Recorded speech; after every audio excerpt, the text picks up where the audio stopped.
Okay. Sit.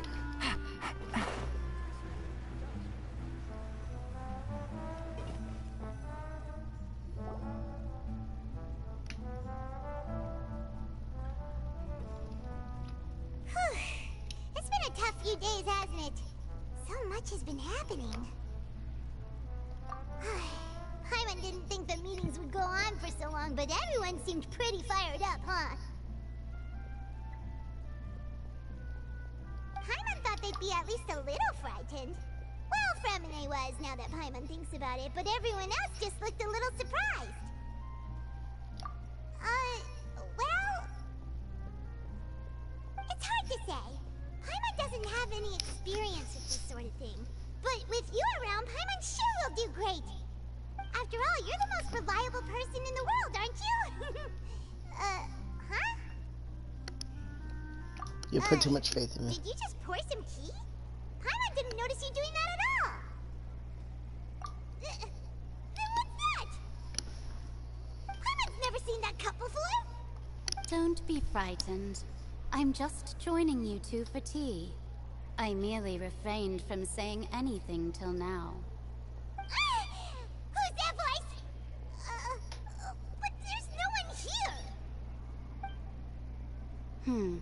What a strange conclusion, but also such an interesting one. You two make such a fascinating combo, and yet even you feel confused. As such, I couldn't resist but come by for some tea and a chat. Who the fuck is this? Consider me a passerby, just accepting a commission from my friend's disciple on a whim.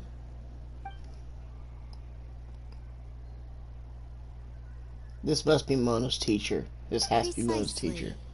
Call me N, a mage who wanders the world.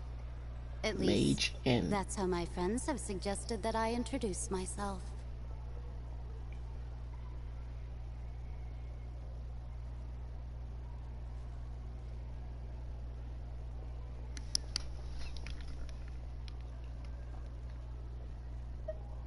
The prophecy. Yes, what has been prophesied will be fulfilled. You may view such things as the history of the future. What? Then is there any way we can stop it? People call such things fate, and it is written in the stars. It cannot so easily be altered.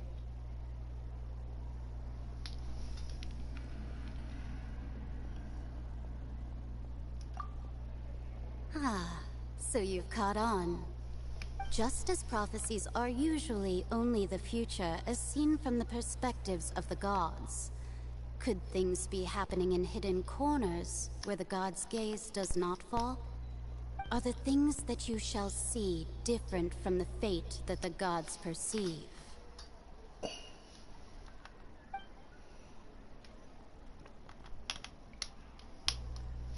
What is she talking about?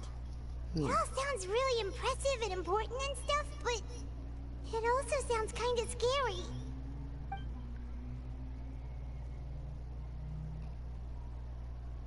I believe that you understand, right? Some things are insignificant, but others you must reach out to change.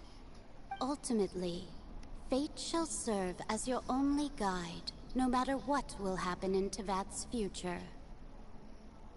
All you need to do is to play your part.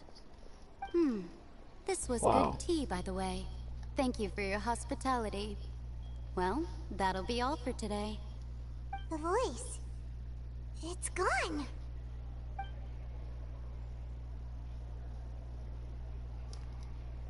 Bro, I didn't see her lift the freaking teacup or nothing. Nada. Oh, tea's good. Oh, see you. Ta-ta. Bye for now. I want to hear someone talking. All right, coming.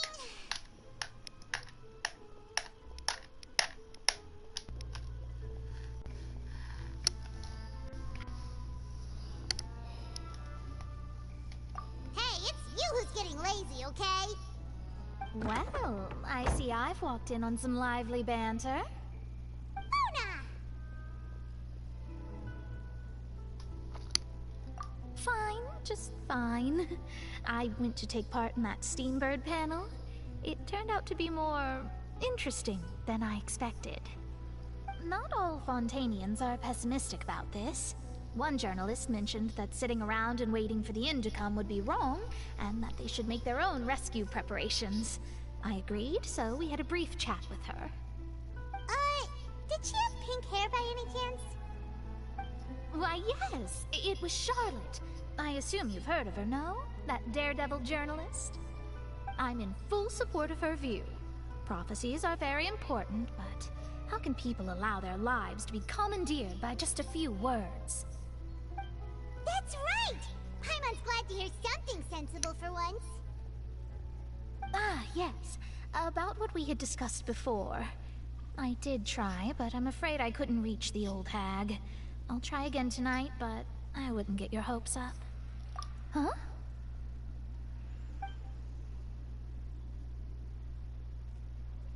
Goodness gracious. Are you serious? She said that even the god's gaze has blind spots. Pretty bold if you ask Paimon.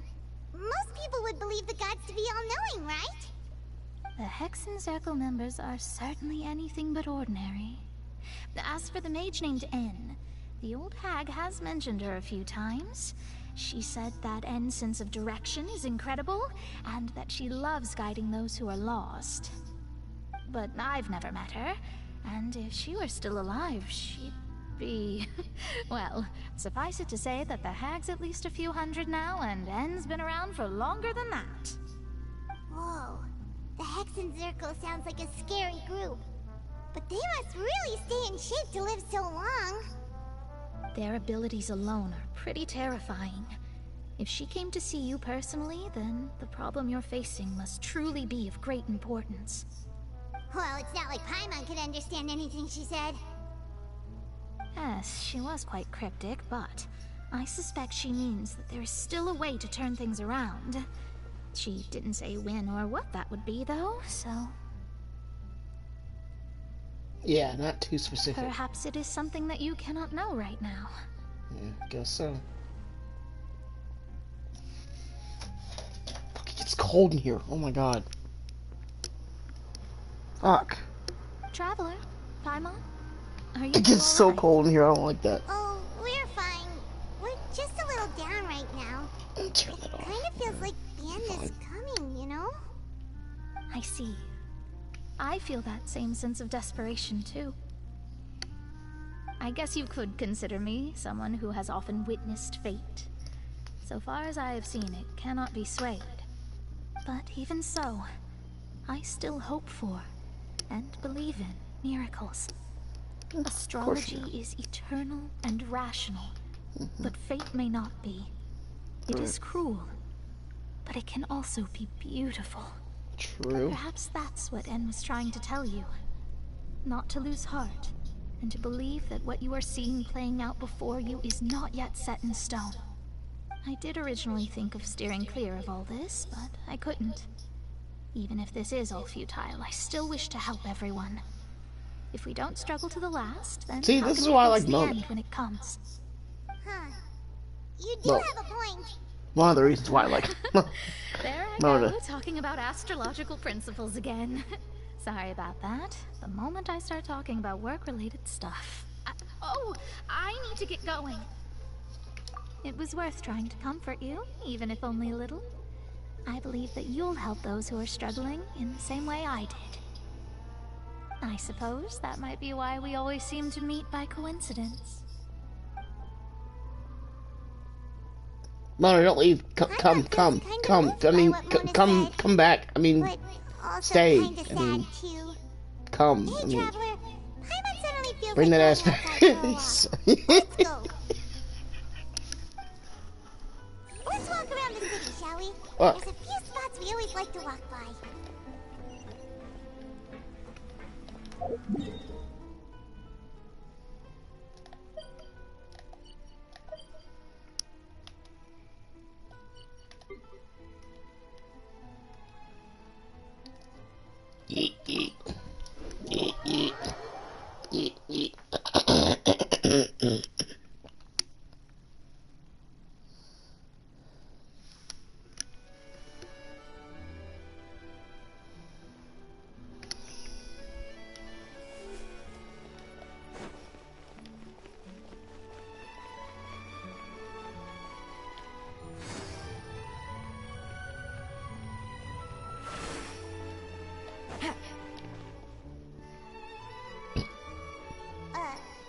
Huh? Our names are written in this newspaper. What's going on? Let Paimon see! The underwater stronghold, the Fortress of Meripede, has continued in its noble autonomy, but that does not mean that others cannot interact with it. My recent attempts to enter the fortress bore little fruit. Huh. Guess Charlotte still hasn't given up on that. Thus, did an Outlander friend become the focus of this report? A blind adventurer with their white fairy, legends trailing in their wake. It is said that this mysterious traveler once visited the underwater fortress. So while the fortress's interior remains a mystery behind closed doors, do not fear, for the tales of the traveler contain surprises in spades. Journalist Charlotte's biggest scoop yet, the Traveler's Trail, World Walker. Huh. Charlotte took so many awesome photos of us and we never even noticed her. She hasn't been able to get a hold of anything at the fortress, so since we're easier to find, she's using us as the subject matter instead? Ugh, Pretty much. seriously? Well, fine. Those headlines and photos do look cool, so Paimon will forgive her this time.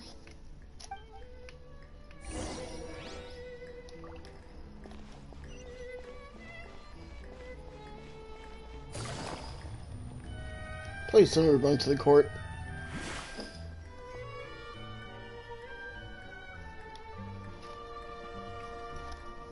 We're here! Paimon's hungry. Should we go in and get something to eat?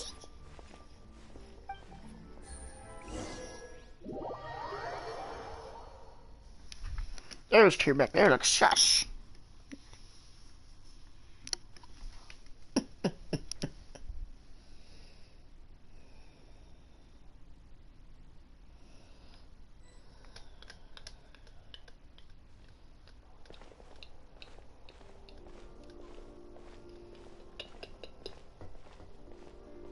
Hey, quick! Look! That's the limited edition only 16 slices a day cake!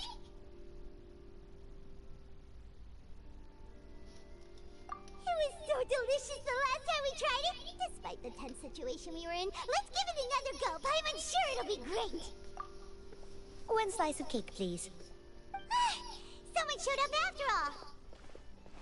Oh, wait, What's that? you're the one from the Palais Mermonia. Oh, are you here to buy cake too? Oh, it seems her Monsieur Neuralette God. was right. You really can eat. Wait, did he really say something like that? That's right. Even he has his own preferences when it comes to food. As for me, I love the cake and coffee here. Do you come here often? Usually every day. Every day. Every Usually. day? It's part of my daily schedule, apart from work. I shall have my cake and coffee. Then what if someone told you one day that this place would be closing soon, and you wouldn't get to eat cake here anymore? What would you think? But why would it close? Well, Paimon doesn't know either, but maybe the waters will rise tomorrow. You know, like in the prophecy. Oh, the prophecy. To be honest, I haven't paid much attention to that. No, still, even if there'd be no more cake tomorrow, that wouldn't keep me from having some today. No, it's the same for eating in general. You might not True. be able to eat tomorrow, but if you can do so today, then you should carry on. That's what people call living, you know. Huh. Don't be sad. Excuse me, could I have 2 more slices of cake to go? These 2 slices are for you. Sijuin said that this kind of expression you're making is what humans call being sad. know Citrine? I sure do. She was born before me, and she sometimes comes to the surface to teach us things about humans. She said that humans are creatures that are saddened easily, yes, and you can only lift their spirits by feeding them delicious food. So please try the cakes here. I've got something else to do, so I'll be going now. You two try to stay in a good mood after eating, all right? Bye.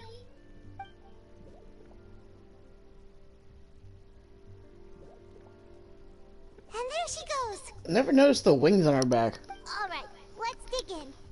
I'm unsure this cake will be delicious.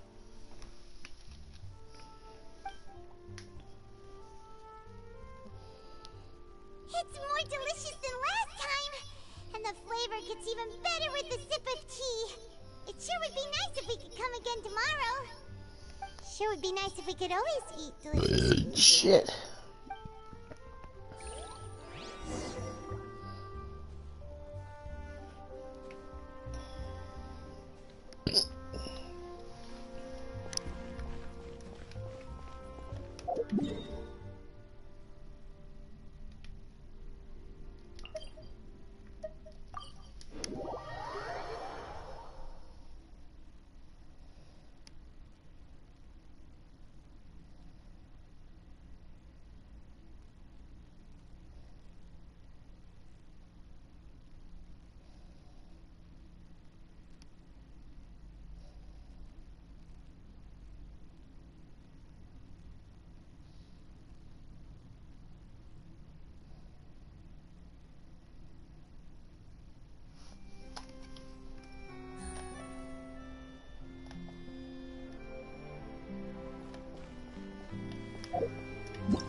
Wait, what? Why did... Weird. Okay, wait, what? You're...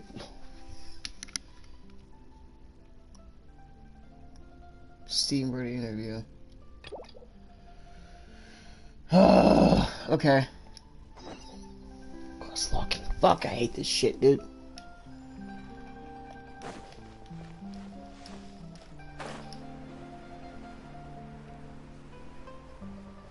Hate being quest locked. Oh, this is fucking annoying.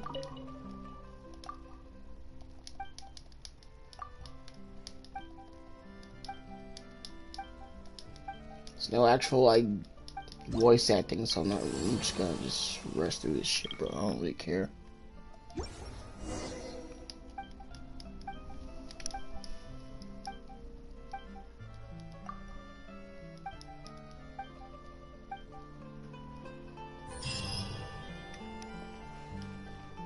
Quest complete.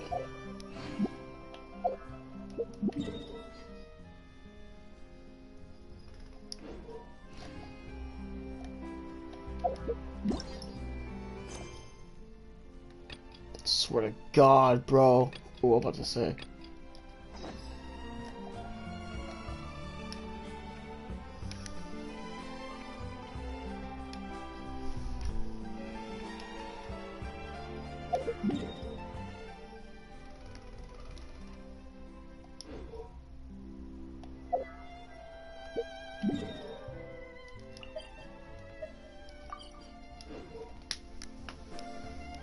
I got a new letter from an informant.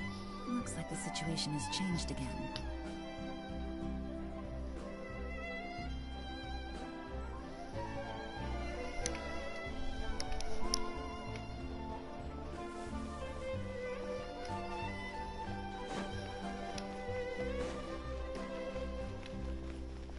Hey, Shutty. Take it easy. Shutty, buddy. Wow! Have you seen the article I wrote about you? Yep. Ha! You've got some nerve! You just used us to make some quick mora!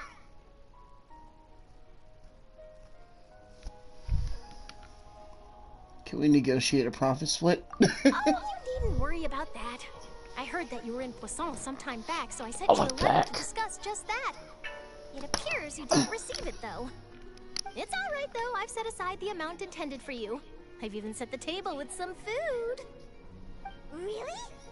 Oh, you're the best! You're almost a little too easy to win over, Paimon. If I were a journalist with ulterior motives, you'd be in trouble now, you know. Oh, Paimon knows you're not like that. Still, what brings you here all of a sudden? Were you looking for me? A friend of ours met you a while back, and when she mentioned it, we thought of coming to see you. Her name's Mona. Ah, so you know Miss Mona as well. She's a guest columnist for our paper. Really good one, too. She's so young and already such a brilliant astrologist. So she mentioned me? What did she say? She said that you're a real daredevil of a journalist. Nice. In which case, can this daredevil journalist dare to request an exclusive interview with the legendary traveler and Paimon? Huh? So your article in the paper today doesn't count? Oh, of course it doesn't. That was more like live photography. What I'd like to do is dive deeper and ask you to talk about the things you've seen and experienced. Yeah, are we even qualified enough? Why not? If I say you're worth an interview, then you're worth it. But not right now, of course. I'll need a few days to prepare. Oh, in that case, we'll just chat when you have the time then? I guess. So that's Weird. a yes? Ooh, splendid! I'll tell the editor-in-chief immediately. I'll have to apply for lighting, a venue, some props, and... Whew, so much to get done now. Talk to you later. Wait, Charlotte, Paimon's still got a question for you. And what's that? If, just for example, Fontaine were to be flooded tomorrow, what would you do today? Huh. That's the prophecy you're talking about, isn't it? I mean, I do hear about it often, but I've never once thought that the day could be tomorrow. If you're seriously asking, then I might try and think of a way to leave Fontaine. Oh, but I'm still a journalist first and foremost. That means I have a duty to be reporting from the scene. And secondly, I wouldn't forsake my homeland that easily. From what I've seen, most people don't know what they'd do should the worst come to pass.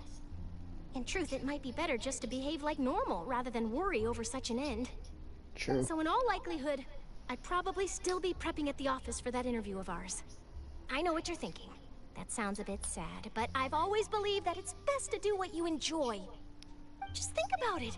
If this nation really were to be suddenly destroyed tomorrow, but I still successfully finish an exclusive interview with a truly unique person, then the story I would wind up writing would truly be timeless. And then do you know what I'd do? Well, I'd write that story, send it for printing, and use messenger pigeons to get copies out to the various nations as soon as possible. I'm not a dreamer, nor am I a workaholic, but I do love my job, and I'd be proud of leaving such an article behind. I guess you could say that I was born to be a journalist. But anyway, that's my answer. And on that note, I'll get back to my preparations. That's so nice. All of a sudden, Paimon actually kinda envies her. Anyway, let's go and take a look at the sea, shall we? So let's go check the water levels, see if they're rising. Dude, someone keeps coming to the stream and leaving a like and then just leaving. That's obviously not you. Whoever it is, damn, just stay. Combo, huh? Like, damn, you ain't gotta leave. Paimon's been thinking. If it wasn't Fontaine, but all of Tevat that would be destroyed tomorrow, where would we go and what would we do? Like, literally, someone, every time I start a stream around this time, someone drops a like on the fucking stream and then just leaves. I'm like, who? I mean, don't get me wrong, I'm not being ungrateful for the like or anything. I'm grateful for it, but it's like, damn it, at least stay and say hello and chat a little bit or something. That's all I'm saying, you know? No, Like, Paimon should ask, if you could choose, what would you like to do?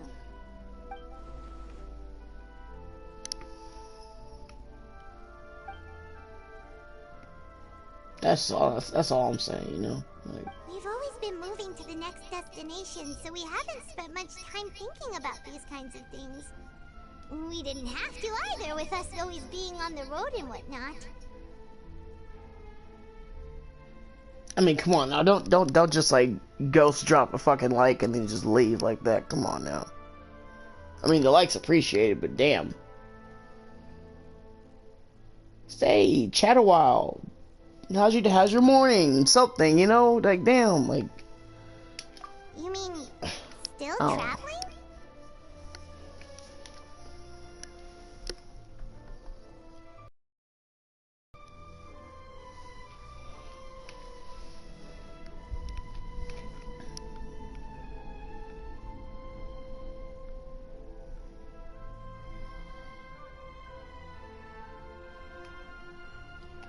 Huh. Wait, isn't that what we've always been doing?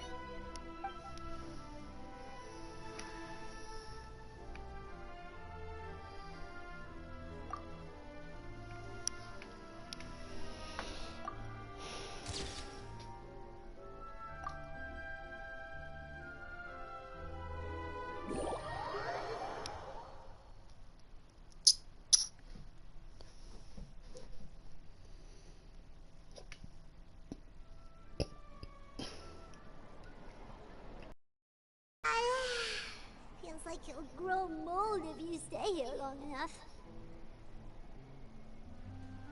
But it's still better than the Fortress of Mirapede, that's for sure.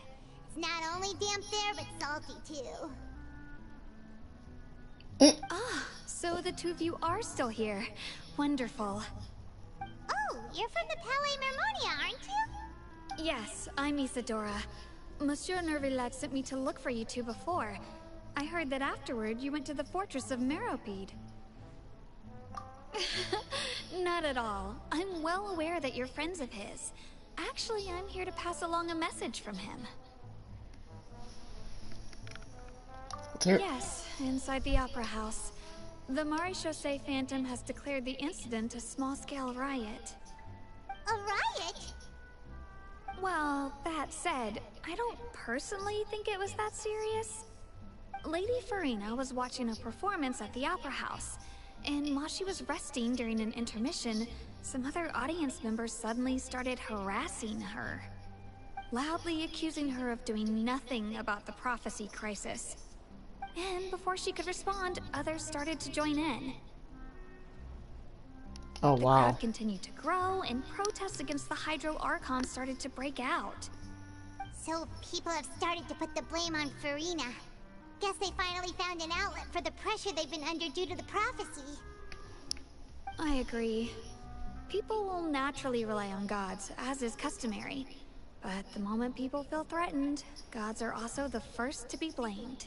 Yep. So what happened after that? Is FURINA Nothing will ever okay? change.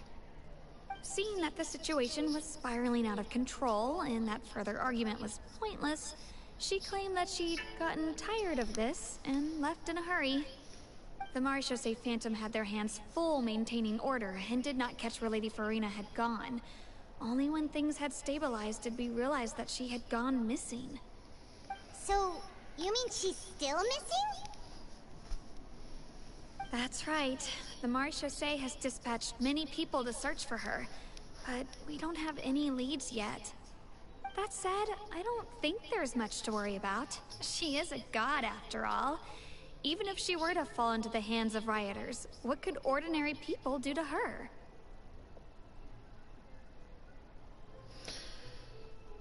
Oh, that's kind of worrisome. I'm not gonna lie. I understand the situation. Good. Monsieur Nervillat sent me to tell you about the situation, but he didn't say anything else. Don't worry, this is more than enough to go on. Thanks for keeping us informed. Is that so? Well, all right then. In that case, you two take care. I'll be heading back to the Palais now. You do that. You just... Well, sounds like we should hurry over to Poisson then.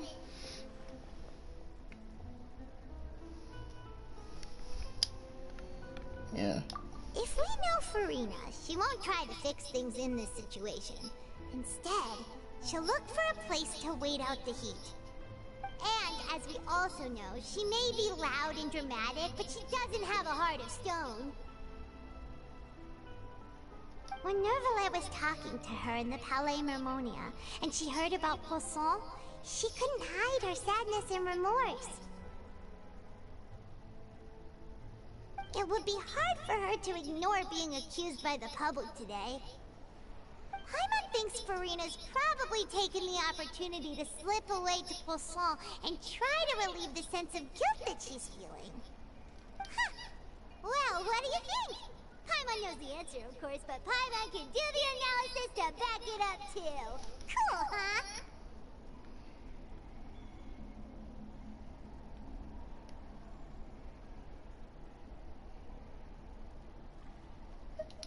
In that case, there's not a moment to lose. Poisson, here we come! Oh my god. Is today even a good day to stream? I'm just curious, you know, like damn, like.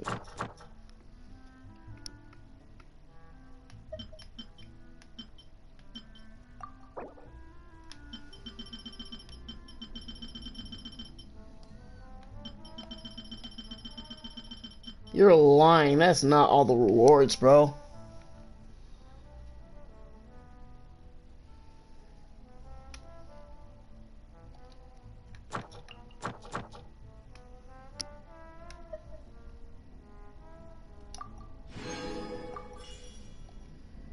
But I guess that's all the commissions. Alright,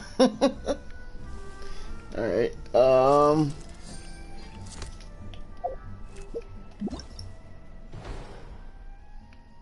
hell is this?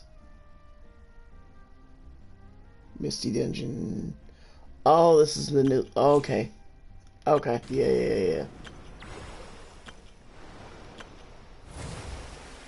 New boss.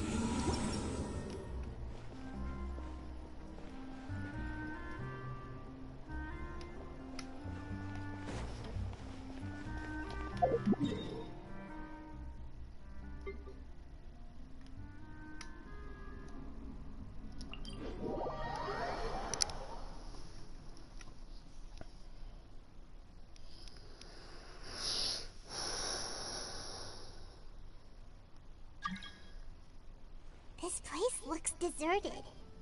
Guess all the survivors must have evacuated already. All that's left here are signs of devastation. Could Furina really be here? Let's try to find her as soon as possible. Navigating the world is a whole lot easier with a few different identities to choose from. Need me to come up with some for you?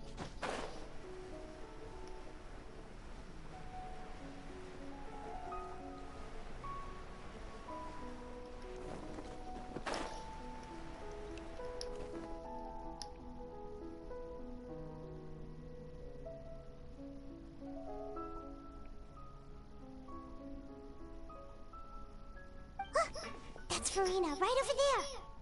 She really is here all on her own. Shh.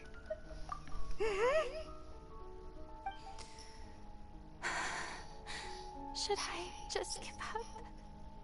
This is all meaningless. What was meant to happen did happen after all. Everyone's dead. I'm sorry. I'm so sorry. Give up, Furina. There's no point in holding out. I'm sorry. But what can I even do other than to repeat meaningless apologies over and over?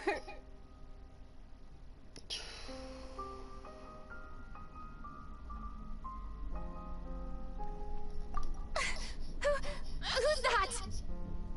Don't worry, Furina, it's just us.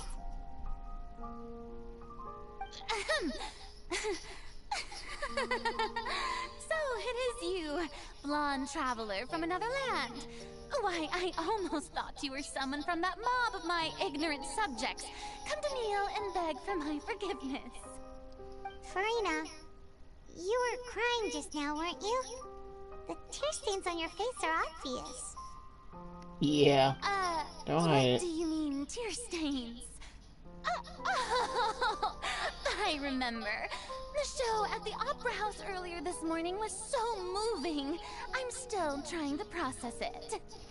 Who did that You put on a tough uncivilized front, rabble girl. think they were, disturbing my Let your enjoyment guard of down. the It's arts. okay. They even dare to tout their archon. I must teach them a lesson.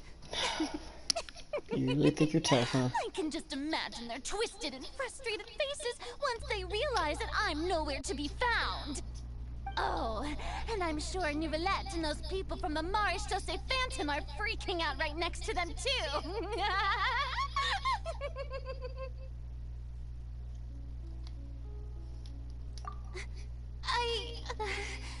Of course not. Hey, there she is! The Hydro Archon's over there! Leave her alone.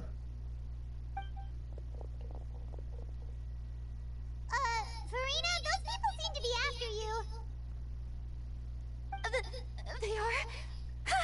They're just some rabid fans who want to cut the line because they haven't been able to meet me in person, aren't they? That's against the rules. I can't let them get their way. Furina just ran off. Quick, we have to catch up with her.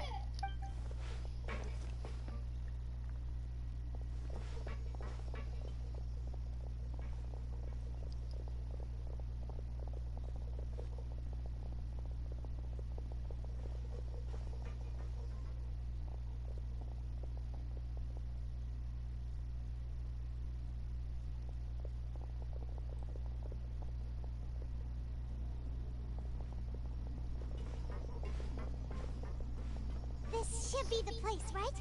Hey, Furina! There's a good hiding spot over here. Quick, come to Paimon before the rest of them catch up to you. What is this place? Hurry, they're almost here. Fine. I suppose haste is warranted. Lead the way.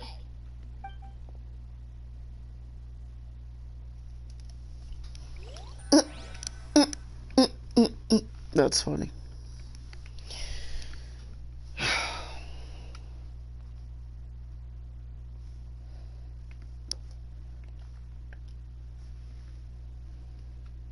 We were doing so well last night.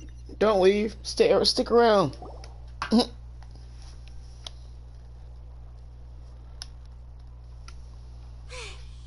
We were all chatting it up yesterday in the chat, and now today's all quiet. I don't like this. I don't like this at all. I'm so tired. I totally thought they had caught me. No, I mean, I merely gave in to the sheer enthusiasm they displayed. Right.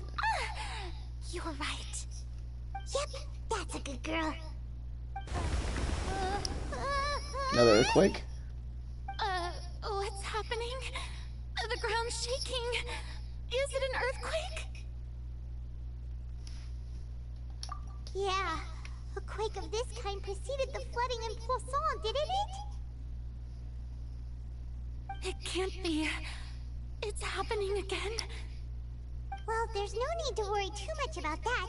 Nouvellette's made some emergency plans, so the evacuation should go a lot smoother this time. Yeah, I hope you're right. But the people of Poisson, they've already...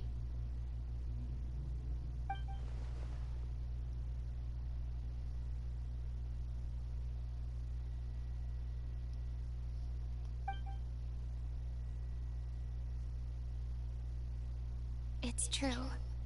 I've been investigating the prophecy for hundreds of years. I once had informants all over Tevat, searching for clues and feeding information back to me. I've tried all kinds of ways, too, to hold back the sea. Anything to keep the coastline from advancing. But all my efforts proved to be futile in the end. Really, the truth has been clear to me for a very long time. We cannot make an enemy of the divine, No matter what we do, the will of the heavenly principles will have its way, and the prophecy shall be fulfilled. Damn. And there's no way to stop it. But there has to be a way. Give up. I do love the sound of that phrase. It would mean finally coming to terms with fate, but also for me to finally be free.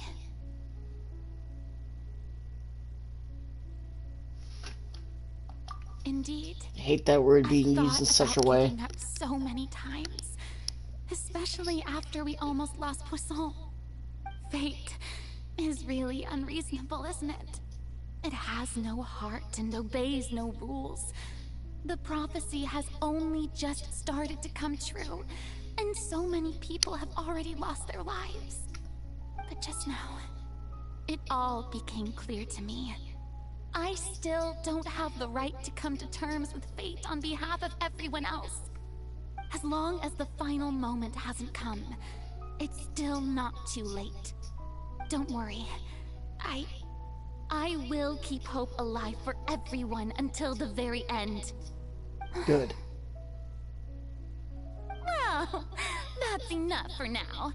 I got the impulse to play the stricken maiden, but honestly, considering my rank and station, that wasn't a good fit at all.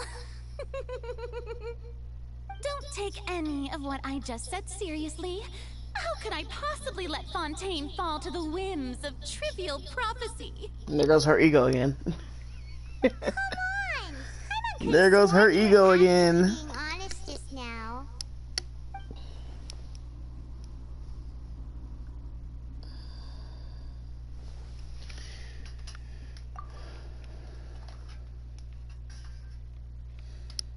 Share my burden. That's impossible. It was fated right from the start that this would be my duty alone.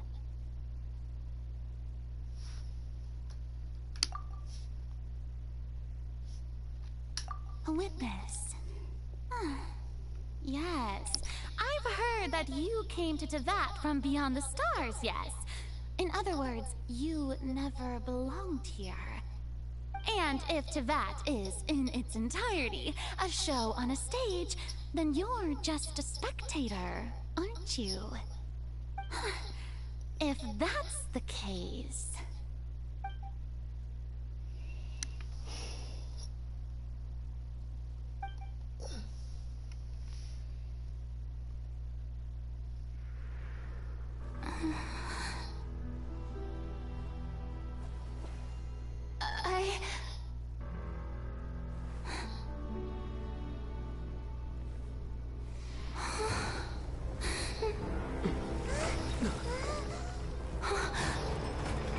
What? What? How are we on the... Yo, whoa, whoa, whoa, whoa, whoa, whoa, whoa, whoa, whoa, whoa, whoa, whoa, whoa, whoa, whoa, how the fuck do we...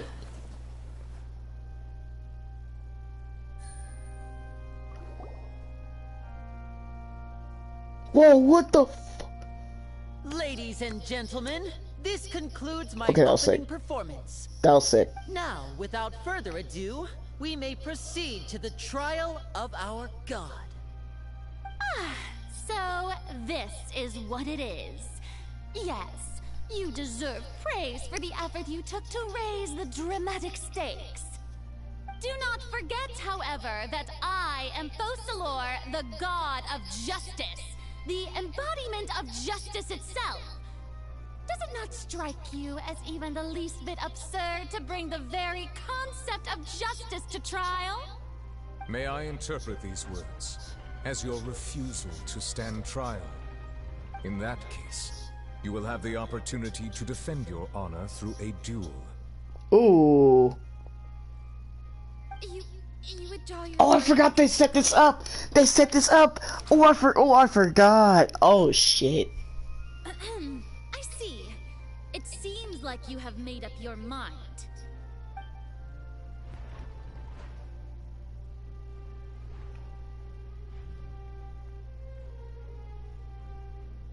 can't believe it.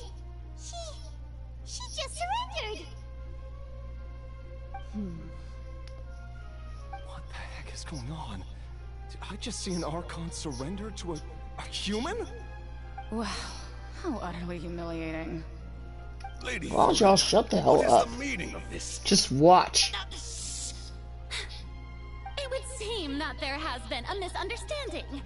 To be clear, the raising of both hands is not always an indication of surrender. Looking for excuses again, huh? I raised my hands just now to indicate my acceptance of the trial. No duel shall be necessary. I will admit that I've been running away for a long time. I'm sorry, everyone. I was unable to protect the people of Poisson. It is my duty to stand trial for my crimes. You are not the only ones to be disappointed in me. I, too, am exceedingly disappointed in myself. As you should be. But now, it is time for the Hydro Archon to show you her courage and resolve. I, FURINA, will use this trial to show the world the true meaning of justice! This time, How about you put your ego to the side for once and just you. humble yourself? Applaud and FURINA. rejoice. One of the most outrageous and fantastical arcs known to the opera epiclese is now unfolding before your eyes. Mark my words, this shall be one of the most exhilarating and brilliant shows ever to grace the stage of Fontaine. The trial of the Hydro Archon, Focalor, will now begin! Good. Thank you.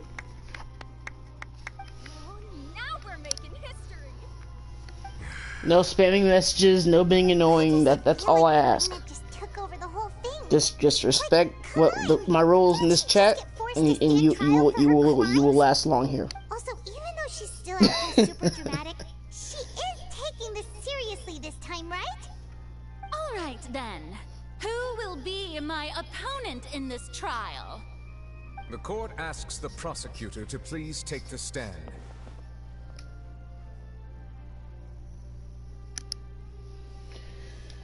Oh boy.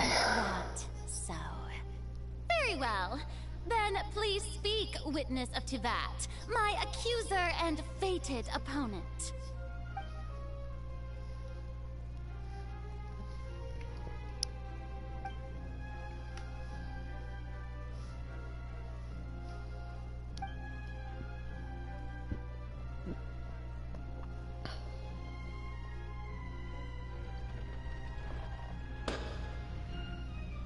Also, please allow me to ask, as a final question before the trial begins. Just how much work did you do to force me onto this stage? Well, we did do a lot of prep after the meeting that day. I can go over the tasks assigned to the Spina Hey, di Rosula, while you're at it, since they were rather straightforward and click easy. this link here and join my Discord. The president of the Spina Boom. di Rosula. Most of the people who participated in the disturbance this morning were my subordinates. They changed into plain clothes and came to the Opera House as regular audience members, waiting for the perfect opportunity to incite insurrection against you. The people's resentment against their Archon has been building as more and more of the prophecy is fulfilled.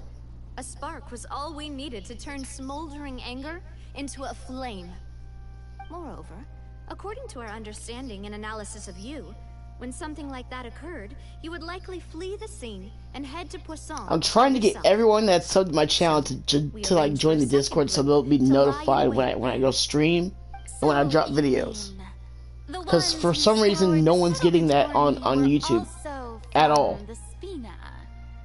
So that's why I'm trying to get everyone moved over to my Discord too. So you may personally participate in the greatest It's a frustrating task in all of Fontanian history. Honestly. That's right. That house was a magic box, rather than someone's residence.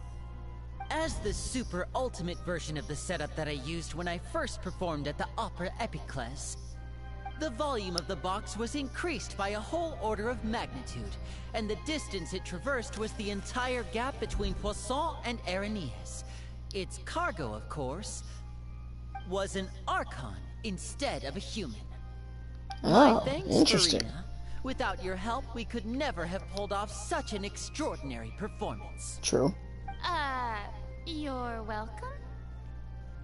Of course, this performance was only made possible with Father's support. The House of the Hearth spent a massive amount of labor in Mora to pull this off. We had to select a location, construct the giant magic box, dig a tunnel, and open up a path through the water. It was a lot of work for all of us. Shiesty. So, in other words, the earthquake that we felt within the giant magic box was just a normal tremor from the transportation of the whole house? That's right. It wasn't a sign of another disaster to come.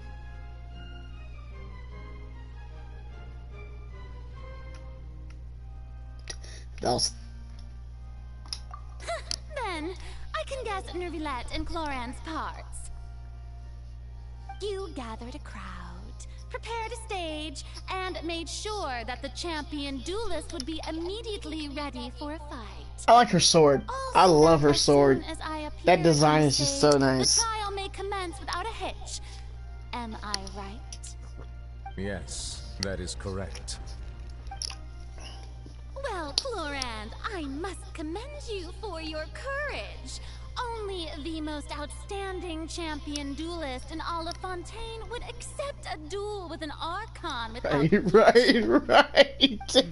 That's what I'm saying, bro. As for Like, you, what? Traveler, I suppose your role was to keep me distracted with conversation once you found me in Poisson. She thinks she's got it all figured out. Didn't notice anything amiss before revealing yourself as my She thinks she's got it all figured out, bro. Watch. stage. Hit her ass with the checkmate. You guessed wrong. Oh?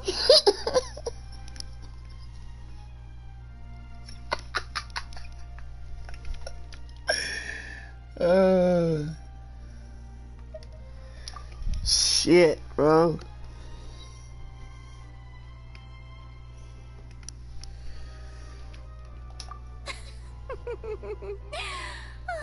Is that so?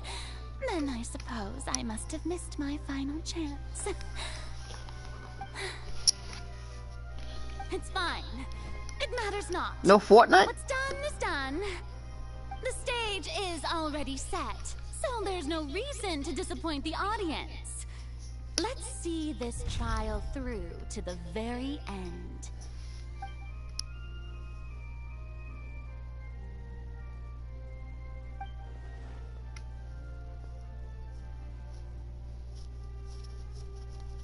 Sir Prosecutor, please allow me to pass this along. This is a document that Miss Charlotte applied for and received permission to share with you during the trial. According to her, it should speed up the proceedings. Ooh, Charlotte coming in clutch. Sweet. Oh, let Paimon see. Isn't this the exclusive interview that she did with us before? So she's already finished it, huh? Yep. Wait, then that means this document is a perfect timeline of everything that's happened ever since we stepped foot in Fontaine. So in other words, we can refer to this anthology of evidence every time we want to use something from our journey as evidence for an argument. Yep.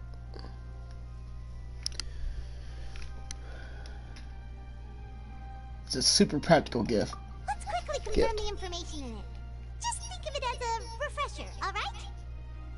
Gotcha. You defeated the Hydro Archon in the very first duels you took part in at the Opera House. That's one for the history books, all right. I didn't think that you'd wind up getting to the bottom of the case I'd been following all this time. Oh. I guess you could also see this as a happy coincidence. This is the first time Monsieur Nervillette had a difference of opinion with the Oratrice. Even the Hydro Archon can't figure it out. A Fatui Harbinger. She's an extraordinary person. Her instinct must mean something. The fortress of Maripede was almost destroyed in a single day. That I didn't witness that scene personally will always be a source of professional regret, I think.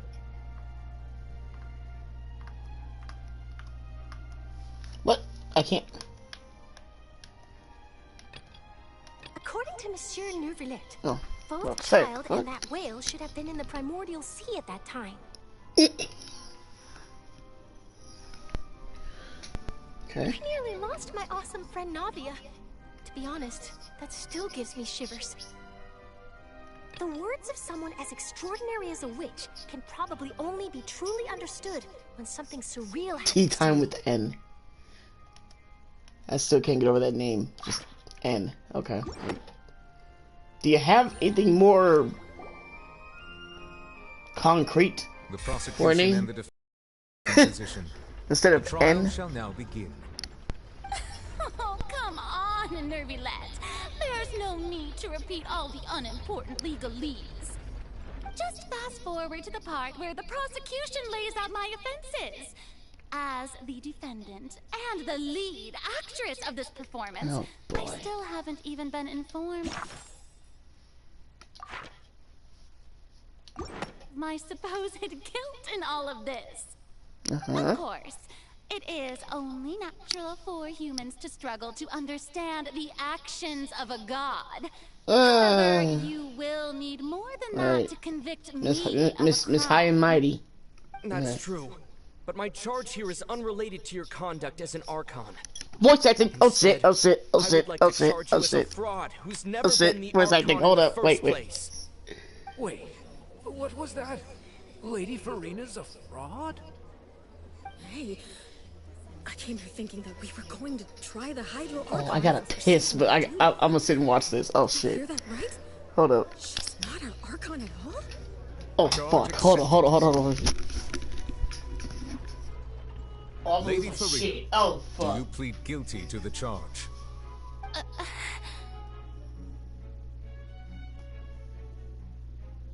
Lady Farina, I plead not guilty. How can I be guilty? Did you join the Discord at least? There is no way that I, Damn. Focalor, otherwise No love, known man. as No Farina love. de Fontaine, a member of the Seven and the Regina of all waters, The link kindreds, is right peoples, there. and laws of Just Fontaine, join, could man. be anything other than your true Archon. Yeah. Even though Lady Farina can be rather eccentric, isn't it going too far to doubt her very identity? Yeah, I've never questioned her identity either. Sure, Lady Farina can be super irresponsible, but what grounds does that prosecutor have to make such a huge claim? I have cause to believe that common sense will prevail in this case. Many of the members of the audience have known me as the Hydro Archon ever since they were born.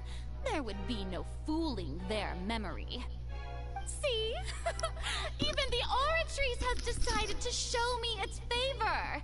Are you sure you want to commit to a charge that will never be upheld? If you wish to drop the case, Join the Discord, everybody. Hit that link. God of justice, that you will not have to face trial for making a false accusation. We will treat everything that's happened as a dramatic spectacle and move on. Don't be a with our stranger. lives. What do you say to that? An argument with near impossible odds, huh? You have to not Okay, only I can't hold defeat anymore. I gotta use claims, the bathroom. but I'll be right also back. overturn the long-held beliefs of the people.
nice and warm in my room, but freaking cold as hell in the freaking in the rest of the house. Well, jeez. I tried to give you the chance to surrender. If you must persist, then let me ask. If you believe I'm not the Archon, Bro, dude's weird. He didn't even join Discord. I am. And if I was not the Archon, then how did I manage to live That was fucking over weird. 500 years?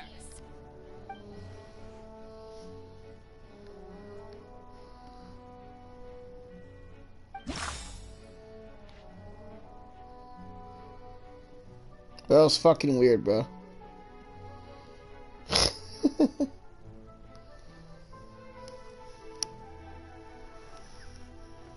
So, hey, here, click the link.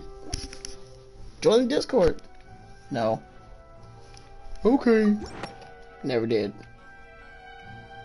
That doesn't sound right. Paimon doesn't think this clue can be used as compelling evidence to build our case.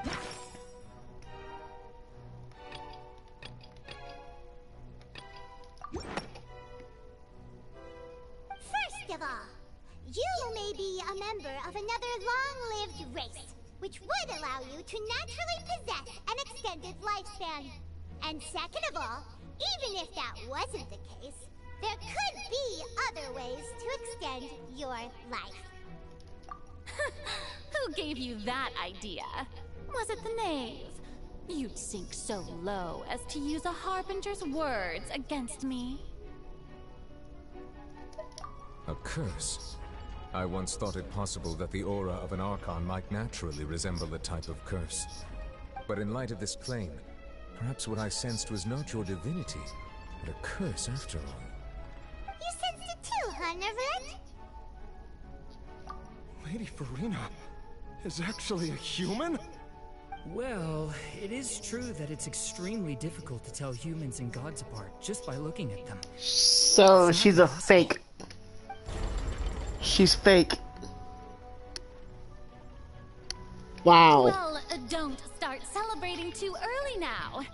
Even if I have been carrying a curse like you said, how does that prove that I am merely a human being?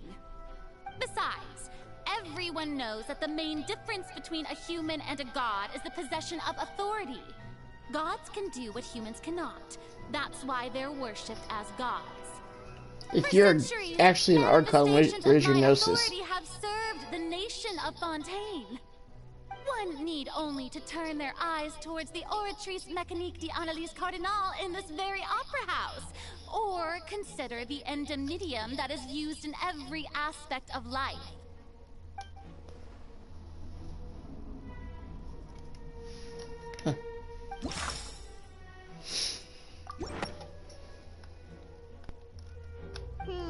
That doesn't sound right. Okay. You tried to reference the Oratrice, but weren't you as confused as all the rest of us when the Oratrice declared Child to be guilty without any proof? Otherwise, you should have come up with a good explanation for that by now. Didn't I make myself clear at the time? The decisions of the gods are naturally difficult for humans to comprehend. There is no need to provide an explanation. Yes, there Lady is. FURINA, I believe a reminder of your current circumstances is in order. While the court is in session, the principles You of justice falsely and the law arrested must him come before all else. and accused him of something he never did. You are also first and foremost the defendant in this trial. You will prove yourself unable to defend against the prosecution's charges if you continue to withhold vital information against the rules of the court.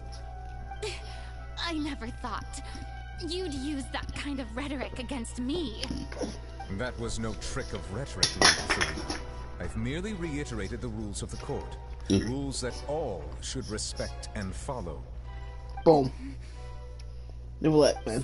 My guy. Neither knew why Child was declared guilty, nor did you understand the structure and operations of the Oratrice. Instead of having been created by you... Yeah, people who left didn't join Discord. Wow. People are weird today, bro. People who are subbed to me are fucking weird. Like, they don't even join Discord or nothing. Well, you're really They don't say hi in the chat. It is true that They don't do nothing, brother. They're just fucking weird. Out a guilty verdict that day. But the Oratries handed out that verdict unilaterally, and it has been operating independently ever since it was first created. You can't. Which is sus. You can't argue that just because a divine no machine should be operating flawed, independently that the like god that. Behind it must also be no god at all. She's still throwing out all kinds of excuses. Seems like As she's always. confident that we won't be able to produce proof that she has no power over the Oratries. My power as an Archon. There are many ordinary citizens in the audience. How can I just carelessly demonstrate the formidable power of an Archon? If that poses a concern, I'm prepared to extend my protection to the audience. You don't need to go that far. Well, a brief demonstration of your power over Hydra should be quite harmless. Surely an Archon can at least match the capacity of a human with a vision. Aren't you the Hydro? Oh, is it that busted! You wield the power of Hydro, much less the authority of a god? Indemnitium! Yes! It's all because of Indemnitium! You're making excuses! Derive their power from the faith of the people, and I've converted the people's faith in justice into Indemnitium! Thus did I give up all of my divine power to provide everyone with energy for their daily lives. Have you ever seen a more magnanimous god? Isn't that a huge stretch? Yeah, no matter how generous an Archon can be, how could they give up all their power? Can a god with no power even still be called a god? No. Oh! It seems like nobody's buying Furina's excuse. Nope. Hey, come now, everyone. Please don't stare at me as if I was a liar. 'Cause you are a liar. Furina you knew, right? The one that you loved. Shouldn't you want to believe in me? Please? You've got to believe me. If what the prosecutor said is She's true, starting to break. She's starting to break. Uh-oh. Did she deceive all of us? And all of our parents and grandparents too? And then all of our ancestors? Ever since they were born? Enough! That's... Tell me then, if I'm not the real Hydro Archon, then who is? If you have no evidence of another Hydro Archon's existence, nor can you find anyone who can back up their claim to be such, then what grounds have you to say that I'm not actually the real deal? Wow, she came up with yet another argument. How can we refute her now? Seems like she really doesn't want to give up.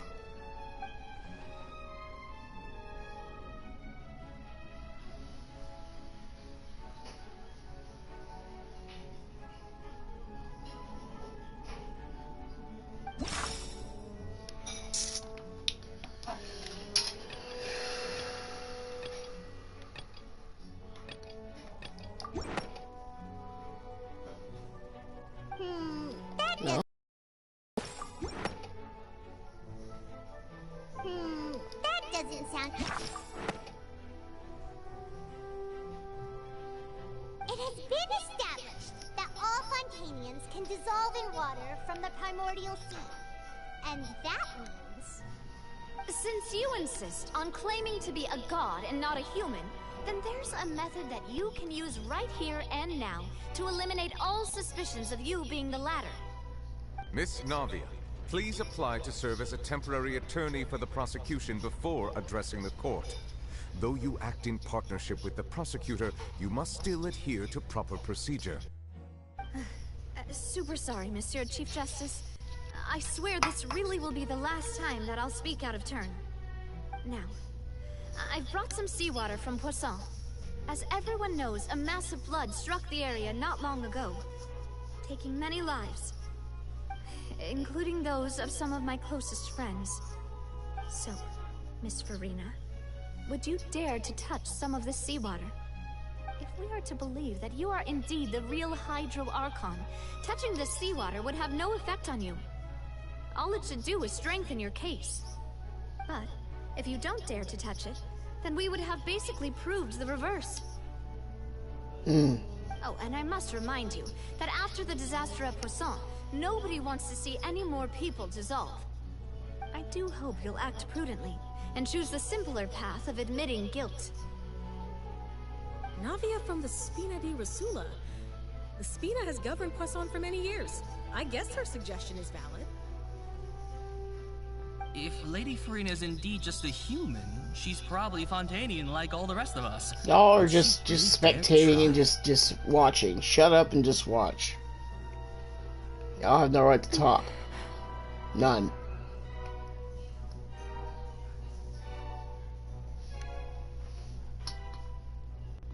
Lady Furina, this test has been unilaterally proposed by the prosecution.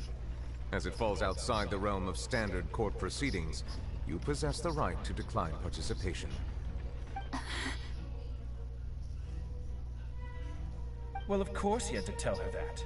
But right, to bro! is basically the same as a confession of guilt. She's just staring at the water without saying a single word. It really does seem like she's quite terrified of it. But it'd be funny if she just spits in the water. What's going on? Is she really planning to... It's not what we thought she would... I'm sorry, I just thought of that. I just thought of that. What if she just... You may.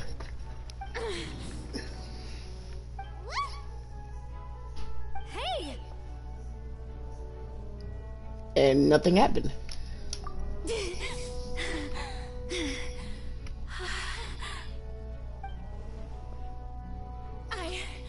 I'm fine! Look at me, everyone! My hand is still What here! did she say? Like, look at me, everyone! Why did she say it like that? am your Archon! Look at me! Nothing like a normal human who would fall apart as soon as they touch this water! Really? Look at me! Look at me! Miss Seedwing? If you're present, Miss Seedwing, please come forward and attend to the defendant. Oh my god. Don't be nervous. It'll just take a few seconds. Let me see. That should be enough. Please announce the results of your evaluation to the court, Miss Seedwing. As everyone doubtlessly saw, Miss Furina was displaying symptoms of hyperventilation and flushed skin. These indicate that she was experiencing the adverse effects of exposure to primordial seawater. The extent to which she was affected is the same as other humans when exposed to primordial seawater of a similar concentration. Thank you, Miss Seedwing. Lady Furina, you may return to the defendant's stand. What did she just say? I didn't get dissolved! Shouldn't that be enough to prove my innocence? Well, considering your tendency to run from your problems, we did originally prepare a direct sample of the seawater around Poisson. However, after extensive discussion, we exchanged it for a sample that is not concentrated enough to dissolve an actual human. After all, on the off chance that something entirely unexpected might occur, we don't want anyone else to lose their life to the sea. Yeah, so out of regard for Furina's life, you secured a low concentration sample and asked the head nurse to serve as an expert witness. It's a great thing that the direct sample wasn't actually used. Furina could have... I can't believe... You...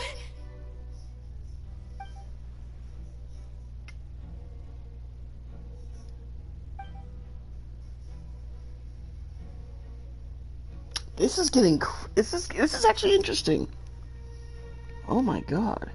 Listen to me, everyone! Please don't give me such cold and disdainful looks! What happened just now didn't prove a single thing! Look at me! Think about it! How can you conclusively could also be a Damn it! primordial seawater. Also, if I was really just a human, why would I dare to just put my hand in that kind of water? Lies, lies. Bro. Please, anyone, just listen to me. I swear, I really am your Archon. Bro. This is heartbreaking, but at the same time, it's just like, damn. Never mind. Okay. No one's here in the chat. No one's here. This point will sway anyone. The odds are just too stacked against her now. With all the things that have been said, Paimon doesn't think there's any way left for FURINA to win. I believe the time for arguments and presentation of evidence has come to an end. If there are no objections, we will move on to the final judgment. Hey. And this is where it gets scary. I don't think anything she says at this point will sway anyone who's too stacked against her now.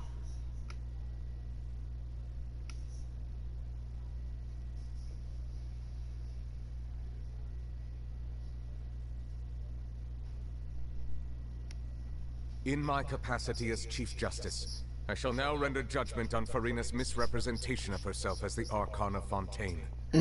As a human who knowingly deceived her fellow citizens, FURINA is guilty.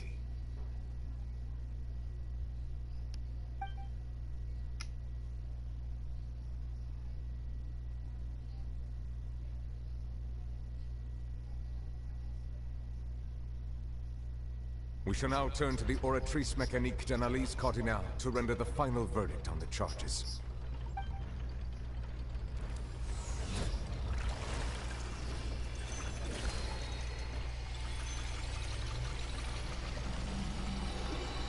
Swear that should be the new gotcha animation. It needs to be. According to the judgment of the Oratrice Mécanique d'Analyse Cardinal, FURINA is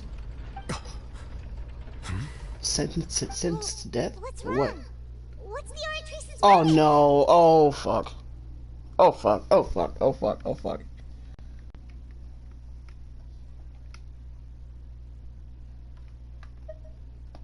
No. The Oratrice also displays a guilty verdict. Isn't that correct then? But However, the exact wording of the verdict is thus: the Hydro the Archon. Archon Guilty. to be Oh punished shit. via the death sentence. The death sentence? That's not fit. Whoa. Hold everything. That it was just a myth. The one and only time the death sentence has been handed out at the court. Oh, I have It's been chills. given I to have the chills. very I have person chills. who's worshipped as the god of justice? What an unexpected twist. Oh fuck. To death by the Oratrice? Oh We just wanted to use the fuck. truth to show her the Oh. seriousness of things so she'd tell us the truth. whoa. Escalate this quickly. This outcome is indeed quite strange. No. According to Fontaine's current definitions of justice, as well as its recommendations for criminal sentences, is this sentence really appropriate for the crimes that have been committed? No. Yeah, even Vacher wasn't sentenced to death by the Oratrice. You know, the real evil mastermind behind the serial disappearances case. Right. He should have been sentenced to death, not FURINA. Bro, this makes no sense. Why is it doing that?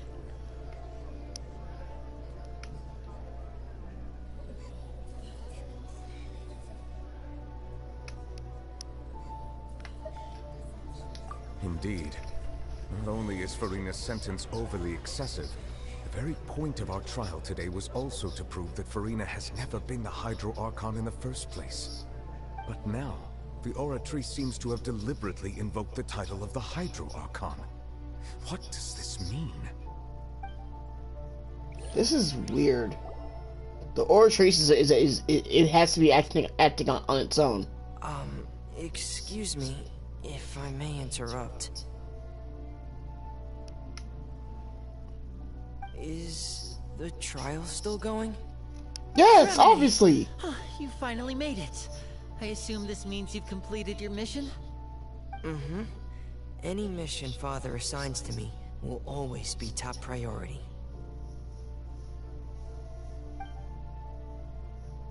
I still don't get why they call her father. First prophecy. You're calling your adopted mother father. The one who took you in. To try and find the missing slate. You're calling your mother. I mean, I guess. Whatever. I don't understand. It took me a long time to get around some dangerous stretches of water. But has the trial already concluded? Then doesn't that mean I've come too late? Oh no. Father will be disappointed in me.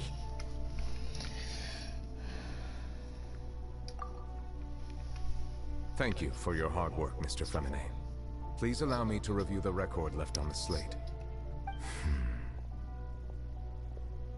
Traveler, I believe that you have already seen the other existing slates, and would like you to come here and confirm their contents.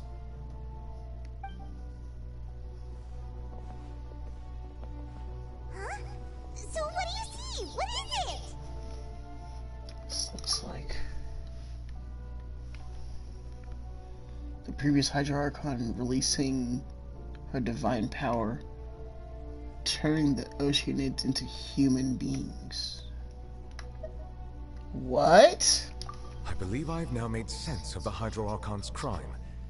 It has to do with Fontaine's lost history. Huh? Isn't the Hydra Archon just guilty of deceiving her people? Oh, wait, no, that's FURINA, and we've already proven that she's not the Hydra Archon. So when you say Hydra Archon, do you mean the real Hydra Archon we've been kinda talking about? In truth, everything that you've encountered in Fontaine up until this point can be traced back to the contents of these stone slates. However, I'm uncertain as to how much sense they currently make to you.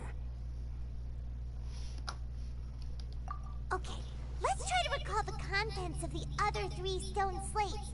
Paimon will do her best to help you remember.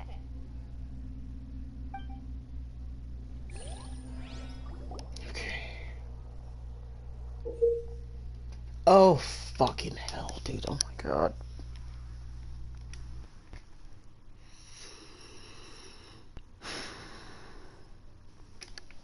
Look at me!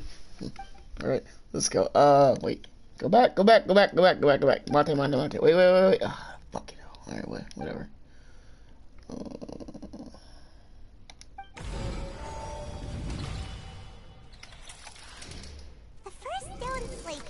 What you just said. It seems to show the previous Hydra Archon using her divine power, and then the Oceanids turn into humans. Does that mean that Fontanians are transformed Oceanids?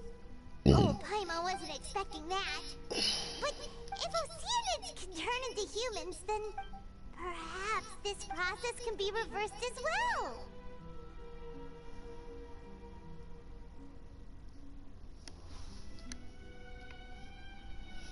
The second stone slate shows Celestia floating in the sky, and the Hydra Archon and her people worshipping it together. But the heavens still brought judgment down upon them. Celestia?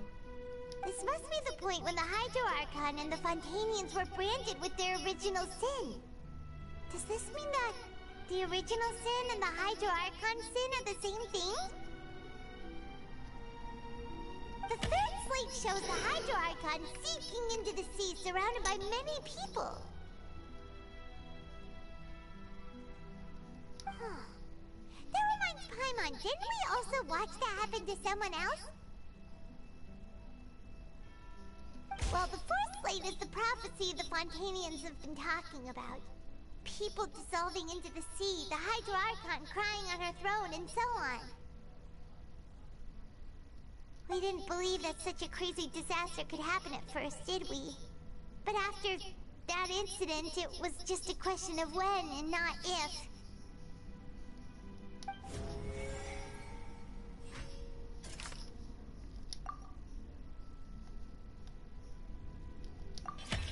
We know from the case of the serial disappearances of young women that Fontanians can be dissolved in primordial seawater. And the first stone slate tells us that long ago, the Hydro Archon used her power to turn Oceanids into humans. This might be the reason that Fontanians can dissolve.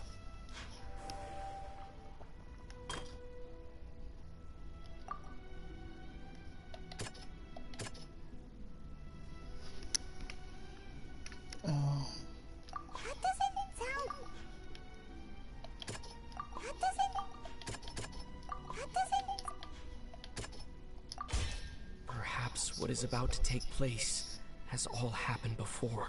The true sin of the Hydro Archon that Nervalette mentioned, and the original sin cast down on the people of Fontaine by Celestia, has recorded on the stone slates.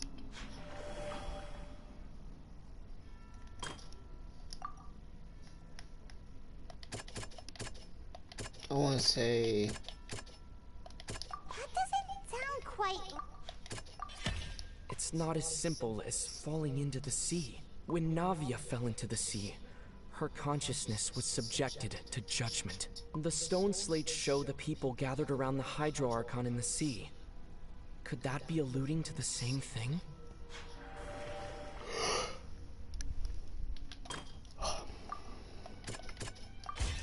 The prophecy from the stone slates found its way into society, but not many people believed it at first. The fortress of Meropide was nearly flooded with primordial seawater, which we know can cause Fontanians to dissolve. It seems increasingly likely that the prophecy may come true. If we hadn't dealt with it in time, things could have gone very badly. Damn, this is insane. The primordial sea but won't cease to exist. Their essence will flow in the seawater, converge, and take the form of an Oceanid.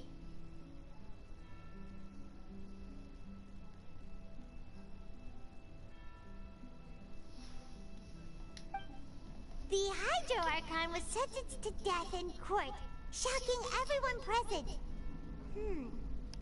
Perhaps this means that her sin was actually Fontaine's original sin. Navia fell into the water inside those ruins, and she nearly dissolved. She was surrounded by the people of Poisson in a court within her consciousness, and was forced to take part in a trial meant to make her stay. The eruption of the primordial sea at the fortress of Meropide was the surest sign that the prophecy was about to come to pass no matter what. The prophecy's contents can all be verified by recent events. If we combine what we know together, loads of truths should come to light. Yep.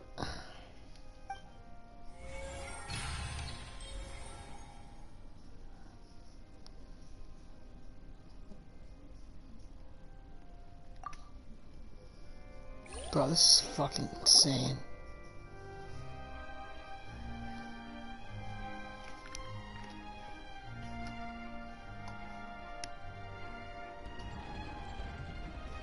Huh? Oh, Paimon gets it now! So that's how you can make sense of it!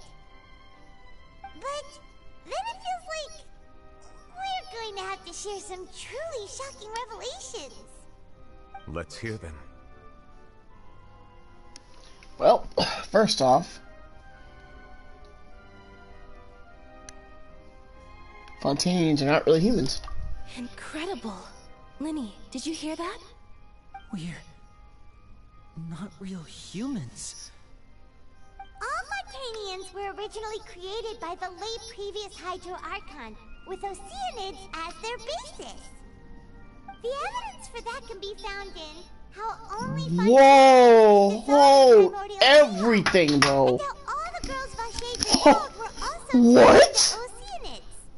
Oh, and according to Navia, when she was about to get dissolved, she also saw everyone gathered around for a trial. All of them in the shape of Oceanids. Indeed.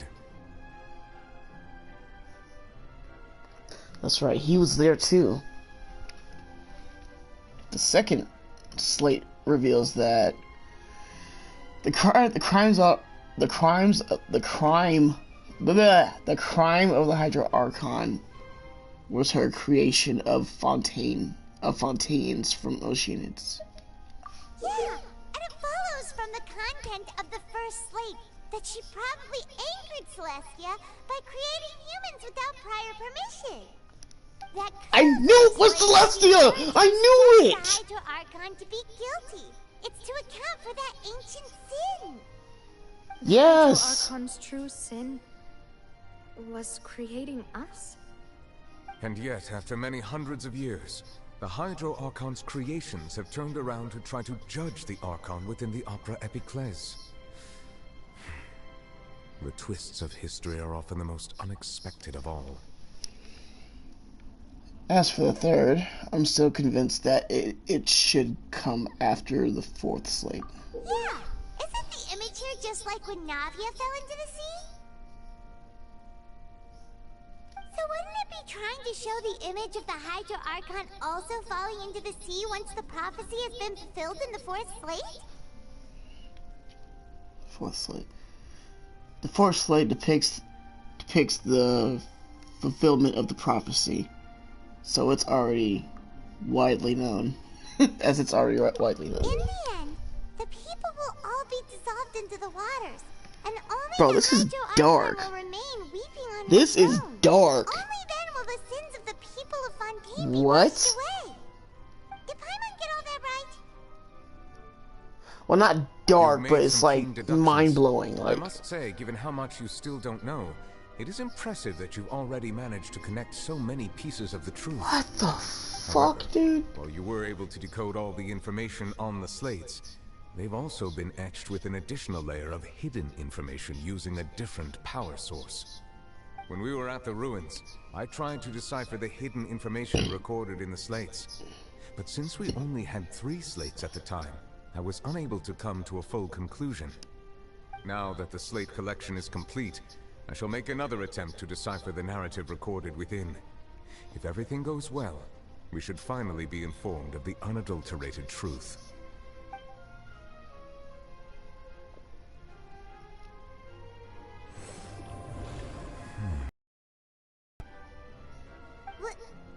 Well? Did you get it? I believe I should share this truth not only with you, but with all the people of Fontaine as well. Yeah. I will try to briefly summarize it for you. Oh boy. This is gonna be big. Let's go. Hypotheses regarding the origin of Fontainians and the sin of the Hydro Archon were both correct. In the Fontaine of old, the previous Hydro Archon sensed the yearning of her Oceanid familiars for life on land. What? Wait, no! With the beauty and romanticism of human beings, and wishing to have those experiences for themselves, expressed to the Hydro Archon their desire to become of a similar kind. However, even though water as an element is intricately linked with the power of life, the Hydro Archon, as one of the 7, did not possess the authority to create a new form of human life. Not one to give in, she eventually found a way to create permanent humanoid bodies for her familiars by appropriating the power of this planet's primordial sea. She poured primordial seawater into the Oceanid's blood vessels, creating humanoid mimics in the process. But if Fontainians were to ever come into direct contact with water from the primordial sea, the power within their bodies would escape these artificial restraints and return to the sea. As a result, their forms would collapse, and they would be reverted to their original forms as Oceanids. Of course, the Hydro Archon never received permission from the heavenly principles to create a new human race. And thus, the Hydro Archon and all of her creations came to shoulder the original sin of appropriating the power of the primordial sea. That is the true history of how the people of Fontaine first came into being. So we were all Oceanids before we turned into human beings? That's way too much information for me. I think I'm just going to pretend that I never heard a single thing. Oh no. But if that's the truth, Oh, this is getting crazy, bro. What the hell? After all, her only sin was creating us. This really might be too much information for your regular Fontanian. Oh, my brain is just fried now. Oh my god! Your hypothesis regarding the third and fourth stone slates was inaccurate. The slates' respective positions are, in fact, correct. Oh, wow. A key point of the visual on the third slate is how all the individuals depicted in the water are humans rather than Oceanids. They have not been dissolved, which implies that the water depicted in this slate is not water from the primordial sea. The nation of Fontaine is the nation of Hydro, as well as the nation of Trials and Justice. Instead of being the literal element, the water in the scene symbolizes judgment and justice. You may also recall Navia's experience. When she fell into the sea, her consciousness was surrounded by that of many others who intended to hold a trial to determine her fate. Therefore, the meaning of the third slate is that the people of Fontaine shall try the Hydro Archon at the court of justice.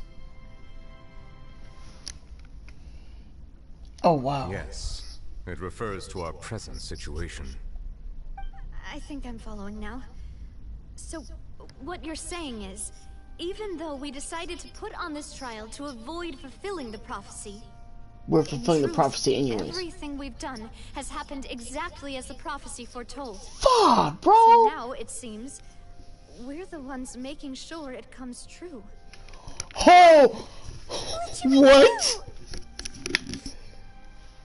Oh, this is wild. What? Huh. No Oh, that's... Ooh. Wow. Is this what it feels like to be a prisoner of fate?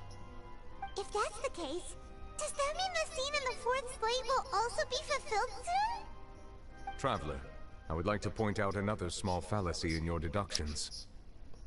About the fourth slate, you probably thought that the eruption of primordial seawater beneath the fortress of Meripede served as the surest sign that the prophecy was about to come to pass, yes? However, I believe that rather than being a sure sign, that eruption could in fact only be a small warning of something far worse to come. As for the root cause of the catastrophe, I believe you've already... Bro, the way that water was coming out of the... That was more than a warning. Bro, that had to be more than a warning. Come on now. No, I refuse to believe that. Holy shit. Oh my god. What?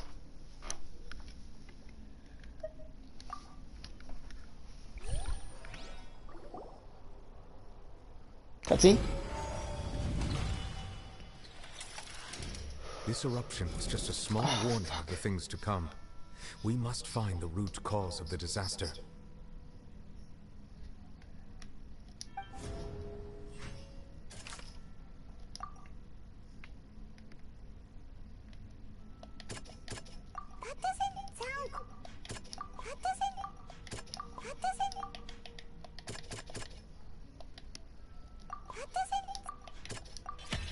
It was both dream and reality. Oh, the whale. If we're talking about a true culprit, that could only be that thing inside the primordial sea, right? The truth, the original sin, the trial, and the root cause of the disaster.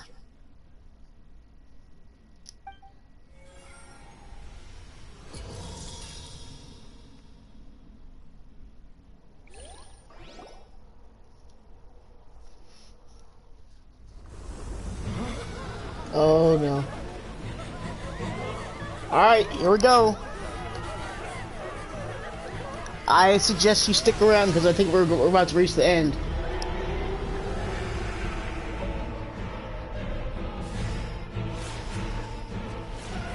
Get him, Nicolette. Get him. Get the whale. Narwhal, whatever you want to call it. Nope.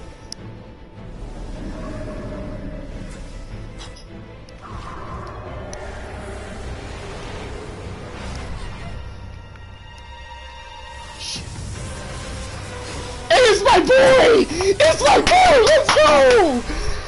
Oh, yes, he came back! He came back! Oh, yes!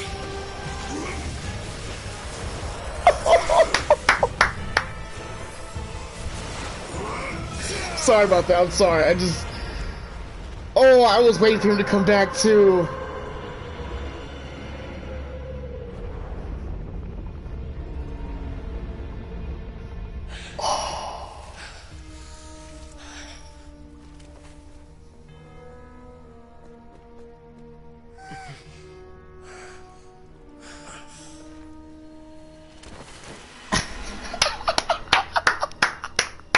He came back to pop off, bro! He came back just to pop off, bro. What the hell? What a flex. Oh! Wait, is that the huge whale you saw in your dream? Oh, man. Ooh. Ooh, ooh, ooh. Okay, wow. So we've met it at last. I understand very well why it has chosen to make an appearance here. That whale does not belong to Tevat. It is a monster that has traversed the stars, weeping all the while. It has been greedily consuming the energy from the planet's primordial sea, using it to grow. That is the main cause for the rising sea levels. And once it has finished consuming all of the energy contained within the sea, its next step will be... You said that when the Hydro Archon first created Fontanians out of Oceanids, she filled their blood vessels with primordial seawater. Precisely. That whale finds the blood of Fontanians nigh impossible to resist. Oh. Therefore, when it left the primordial sea, it decided to make its next stop a packed opera house full of food. Food in the form of Fontanians. We just barely managed to push it back, right? In that case, won't it come back to target the people again once it's managed to recover its strength? That is correct. Indeed, it is more accurate to say that we should thank that Harbinger for buying us some time. Without him, the whale would have likely come onto land far sooner. From the way he looked, he must have been fighting the creature for quite a long time. Yeah, probably. That battle maniac. We've always known that he had a special connection with that whale, but we definitely didn't expect it to help us out like this. Anyway, now that we know that this whale is the actual cause of the disaster recorded in the prophecy, all we need to do to stop the prophecy would be to find a way to beat it up, right? It is too late. It had already absorbed too much of the primordial sea's energy before we could notice it. At this point, it has become practically integrated with It the also sea ripped a itself. hole through space, through time and space. Even if the entirety of Tevat were to be destroyed, it could still survive and swim off towards some other world. Looks like a gate to the abyss. Something I will accept. We've already done everything we can, and we even found the true culprit. We've come so far. You can't just tell me that the last hurdle is some impossible foe. That's just not fair. Indeed, that's not how a grand performance should end. I'll fight it to the end, no matter what. Of course you will. That's your favorite line. Fighting everything to the end.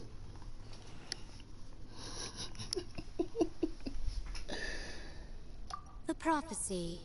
Yes, what has been prophesied will be fulfilled. You may view such things as the history of the future. Is that N? That has to be N.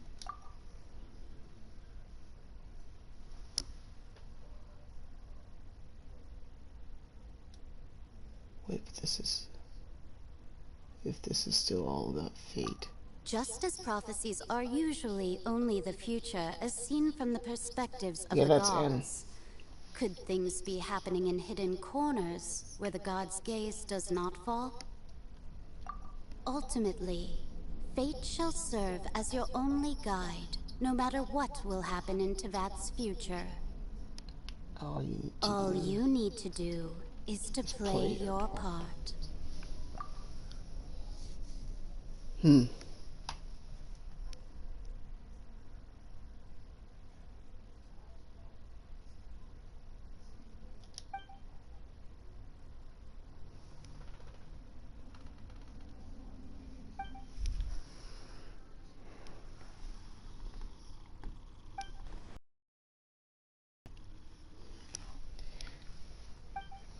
Don't leave me! Where are you going? It's almost over. Not go anywhere. The Oratrice is acting up. Oh shit. What's happening with the Oratrice? I believe it is preparing to carry out the death sentence. Oh shit. And Furina is still sitting there. FURINA! Oh fuck. Save her! At least get up! No, I still need answers. Shit. Save her, hurry, hurry, hurry, hurry!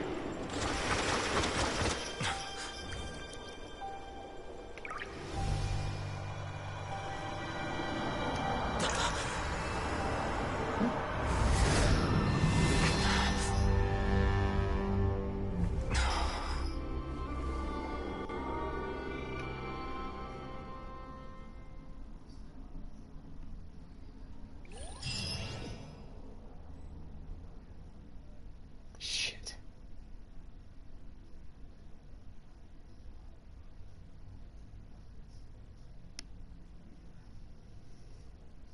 My brain's gonna be fried after this stream is over. I'm telling you, I'm not gonna be able to get anything else done today.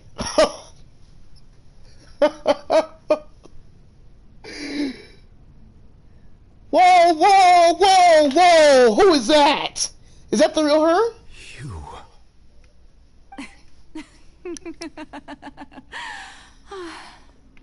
Sorry. That shocked expression on your face is just too amusing. I couldn't help myself.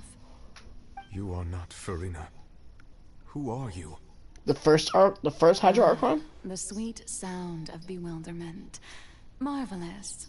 A sure sign that my attempt to deceive everyone was a resounding success. Fuck you. But who are you? you? Your question. I am Focalor. You know, the god. Focalor? Focalor? Why did you deceive us? Oh, that wasn't my goal, of course.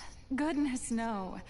But I had to fool everyone else too, if I was to stand any chance of deceiving the heavenly principles. Deceiving the heavenly principles? Celestia. It's all because of that pernicious prophecy. Dreadful, wasn't it? Everyone doomed to dissolve. Fontaine condemned to be flooded. One was not amused. In fact, one was positively bemused when that problem was thrust upon me by my dearest predecessor. That's the former Hydro Archon Egeria, for the uninitiated. Oh, Egeria. It hardly gets more disastrous than a preordained national catastrophe. Now does it? She knew full well that the prophecy would surely come to pass. And as one of the seven, she also knew full well that one defies the heavenly principles at one's peril. So yes, as you have no doubt surmised, it was a rather impossible situation that I found myself in. Okay, don't go anywhere. This is getting crazy. Alone on the ocean floor. And I was almost growing barnacles by the time I finally realized there was only one possible solution to this confounding conundrum. I had to outwit the heavenly principles. But my brain is frying right now. Oh my god, I'm about to cry. Ostensibly, at least, while saving everyone at the same time. I'm a genius, I know. I can only assume that's why Egeria chose me as her Oh my god, what is successor. happening? What is happening? What is happening? What is happening? Oh my god, what the fuck is happening? It Oh was shit. hardly the inheritance one dreams of. between the task of saving the nation, the quotidian duties of the Hydro Archon, and not to mention the original sin of creating a new race of humans, I dare say she left me quite a colossal mess to clean up. Oh my god. But one can only play the hand one is dealt. I did not choose this, any more than I chose to be one of her Oceanid familiars. So you were also once one of the Oceanids, transformed into a human by Egeria's hand. Yes, I was. I always dreamed of becoming human. And I still do, even now. In my eyes, to be human is to be part of the greatest opera ever known. After becoming a god, I separated my divinity from my body and spirit, leaving behind only a self that was as naive and bewildered as my past self on her first day as a human being. The me you see before you now is that divinity. And the human counterpart I left behind, I named FURINA. She could feel joy, sorrow, and everything in between. She could be as vain and conceited, or as meek and vulnerable as she wished. Her strengths were of a kind only a human could possess, as were her shortcomings. But in my eyes, FURINA's humanity was what made her perfect. She was perfectly human in every way. The person I always wanted to be. Anyway, so then I cursed her. All part of the plan, of course. The plan to deceive the heavenly principles.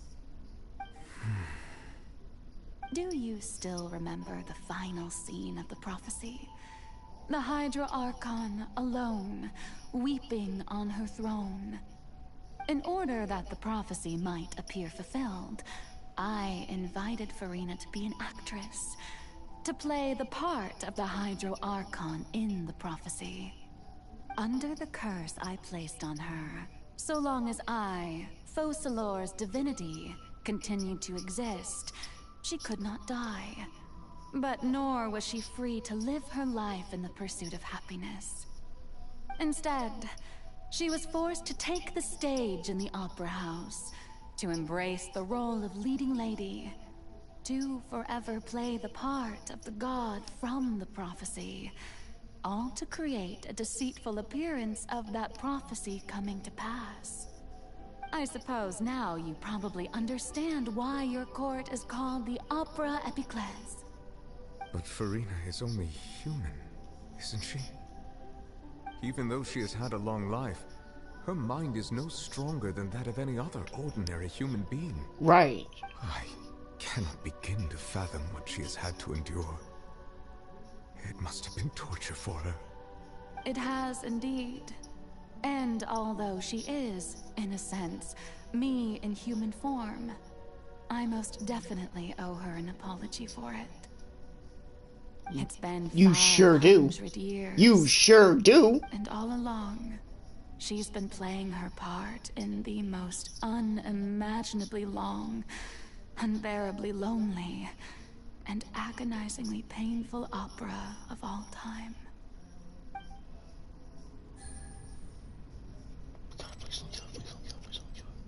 Please don't kill her. Please don't kill her. Please don't kill her. Please do not kill her. Please.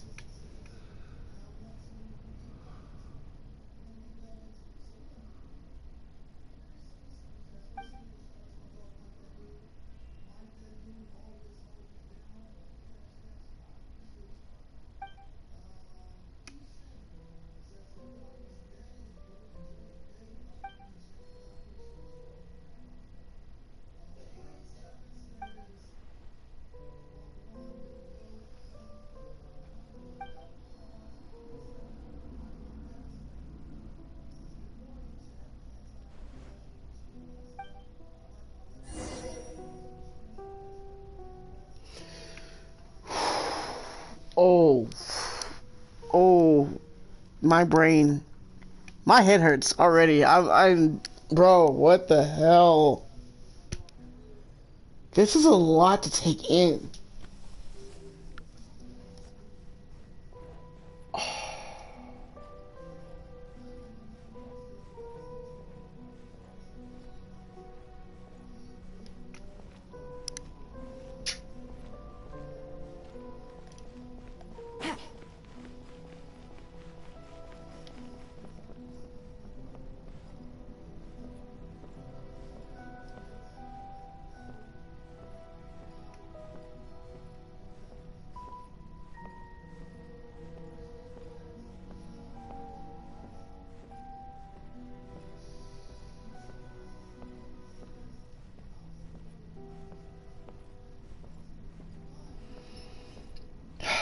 Alright, here we go.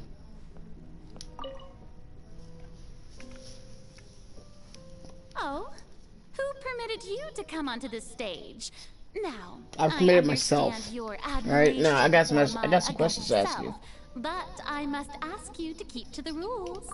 All right. It is not my intent to reprimand you.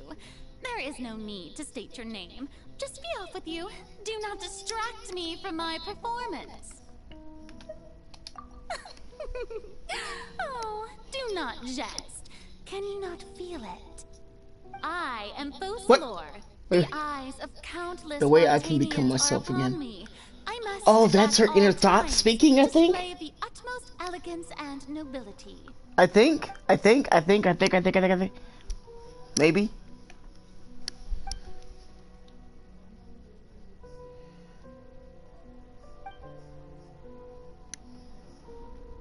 I'm here to find a way. I have to find a way.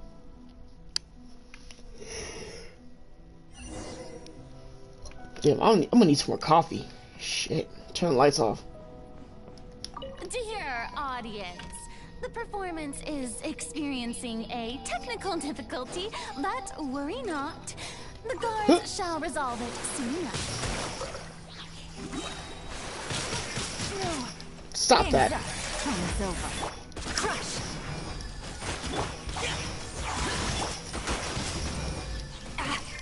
I like some combat. Sorry, guys. I've been so blown away by the freaking story. I forgot to. Hey, what gives? The audience is still watching me, you know. Guards? Don't care. Wait, where are the guards? Guards! Take it easy. Shudder.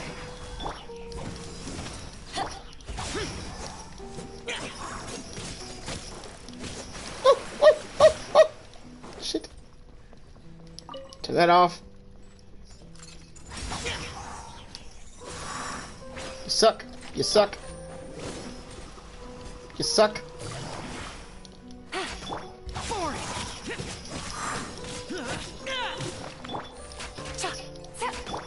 Beg for mercy. Busted. Shudder. Blood of frost. Crush. Useless. Disappear. Here.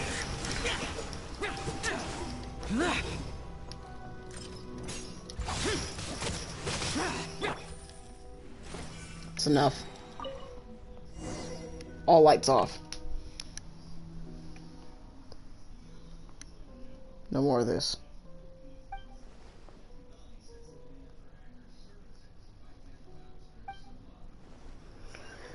Alright, Furina, show's over. I need answers, and you're the one. I have questions, and you're the one who's gonna provide the answers. Okay. So.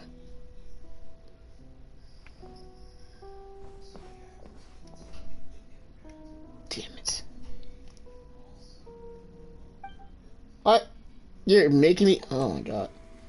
Oh, we're going through this. All right, but. All right.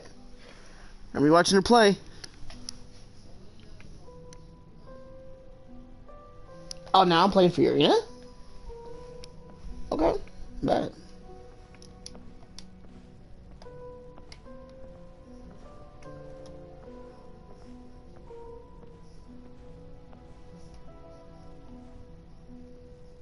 FURINA. FURINA. Huh? Who's that? Who's calling me? Where are you? Be not nervous. Be not afraid. Person in the mirror. I am Fossilor. Wait a moment. You're mirror me? How can this be?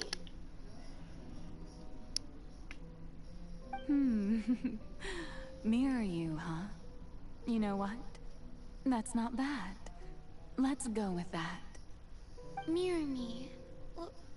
What do you wish to say? The prophecy. Have you heard of it? What prophecy? Wait. I know. I think... I don't know why, but it's in my head somehow. The people will all be dissolved into the waters, and only the Hydro Archon will remain, weeping on her throne. Only then will the sins of the people of Fontaine be washed away. Oh, very good. You know it well. This is wild. What's going on? Oh my god. I can't seem to remember anything clearly. The only thing I know for sure is this prophecy. Will it really come to pass? Yes, it will. And that is why I've come to you. Disaster will come to Fontaine sooner or later. Things will develop just as the prophecy declared. There is no escaping it. But doesn't that mean everyone will die? I'm a Fontainian just like them. Will I dissolve too? Oh, don't worry. Magical meetings exist in this world precisely to give people a chance to turn things around. It is the reason why you met me today. I will tell you. So even Fossilor had her own sick and twisted motives. You may have I thought I was gonna like her, but I guess not. She's a manipulative bitch, just like fucking Goodness, you frightened me. You spoke so the much doctor and with so much certainty. and the knave. For the suffering, well, I will admit that the first thing that came to mind was, why do I have to be the one to suffer? But if the prophecy will come true, I'll also die anyway, right? So if I've already met you as my magical meeting in this world, if there were scales, with all the people of Fontaine on one side, and my pain on the other, is it not obvious where the scales should tilt? You truly are the perfect human. My ideal. I suppose this would also be the justice that belongs to you. Huh? Don't worry, it's nothing. Listen well. Fontaine has just lost its Hydro Archon. I need you to play a role. That of the new Archon. Play as a god? That's right. You must begin a never-ending masquerade. You must and she's been playing that role for so long, she started to believe it. If you can keep that's the sad part. My way of defying she's played that role for so fucking long that it's like sinking to her mind that she believes that she is the Hydro Archon. First Lord's a fucking piece of work, I swear to God, bro. A human assuming the role of a god without being exposed. Don't worry. What you must do is not to turn yourself into a real god. You simply need to play the role of a god as humans imagine them to be. Being a human yourself, I'm sure you already know what such an entity would be like. Remember, your true challenge will not be pursuing divinity, but contending against humanity. I'm still not sure I understand, but I'll try. I'll try to do this. So, how long am I going to have to play this role? To accomplish this mission, you will have to stay on the stage for many, many years. You will endure and not grow old until your task ends. But I promise you, all will eventually end in a magnificent and dramatic trial, and everyone will be saved. A trial? A trial putting you to death. I'll be looking. This is not right. This is actually pretty messed up. Wow. Okay.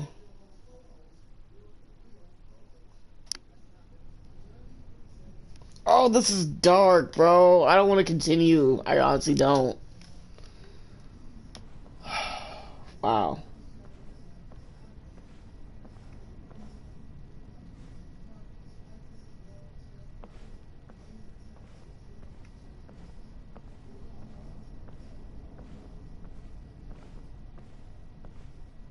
Huh? Oh, I have to go over. That's so weird. Can't just make a big step like. Alright, I'm up there.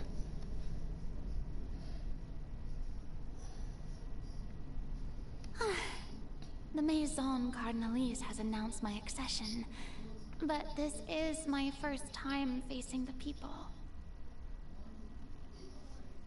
What should I say to most appear like a god?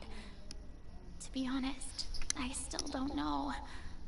Perhaps I should first try to act natural. Ladies and gentlemen, good evening, and welcome to the Opera Epiclese. I'm sure you've all heard about how I have taken on the role of Hydro Archon. Indeed, I am FURINA de Fontaine, your new Archon.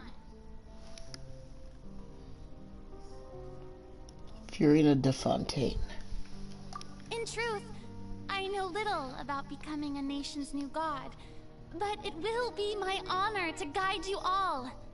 As the god Focalor, the god of justice, I shall do all within my power to lead you into an age of fairness and justice.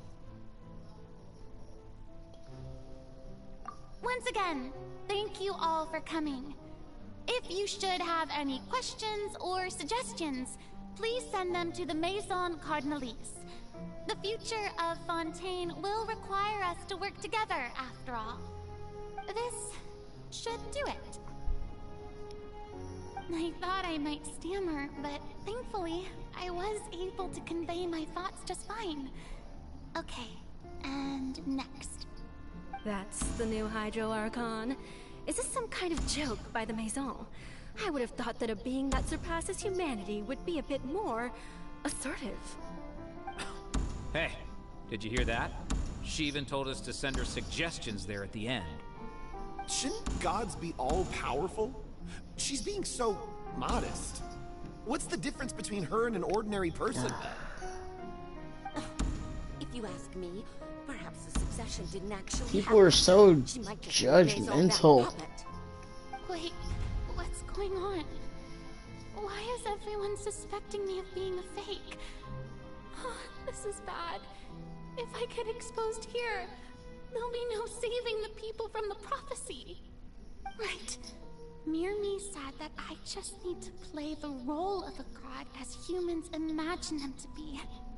Calm down, FURINA. Think. What do the people want? How would they imagine a god to speak and act? Assertive, with a strong sense of presence. One who can dispel all doubt. That is the character I'm fated to play.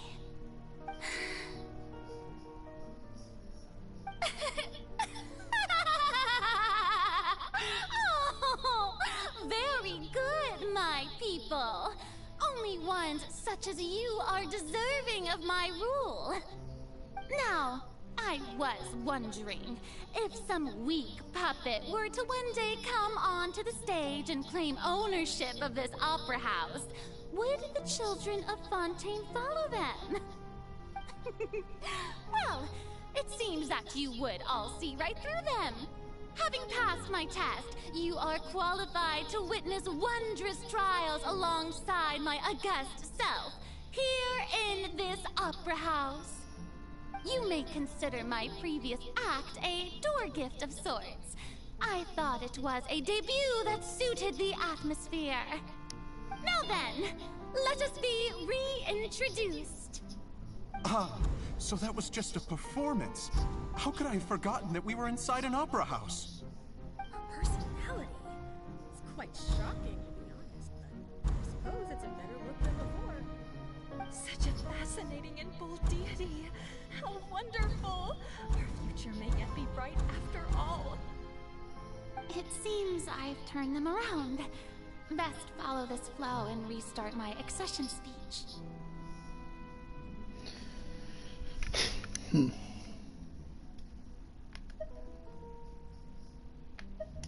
My dear people, whether you acknowledge me or not, whether you trust me or nay, I say to you, keep faith in your ardor for justice.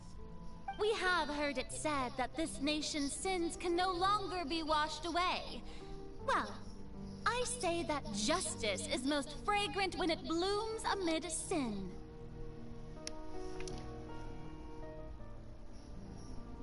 Up here, Ernest, or turn up the drama. Which one? Which one? One or two? One or two? One or two?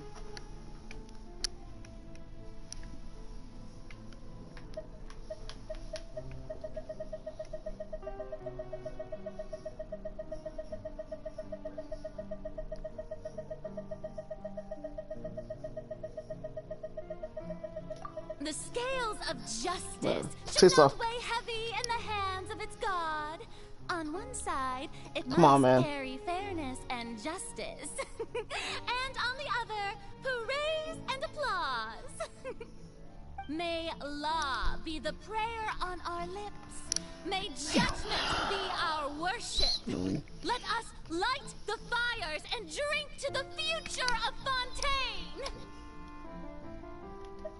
There is no trouble in this world that justice cannot solve. All that is needed is for you, my people, to believe in it, heart and soul. So long as I, the Archon Focalor, stand within the Opera Epiclese, so long as I stand before the Oratrice, I shall even judge the gods of this world!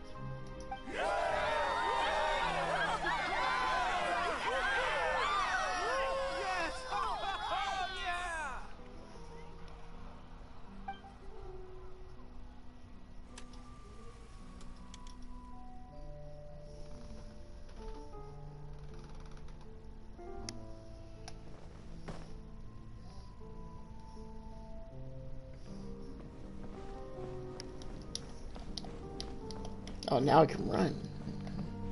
Or I guess not really run, but more a slight sprint.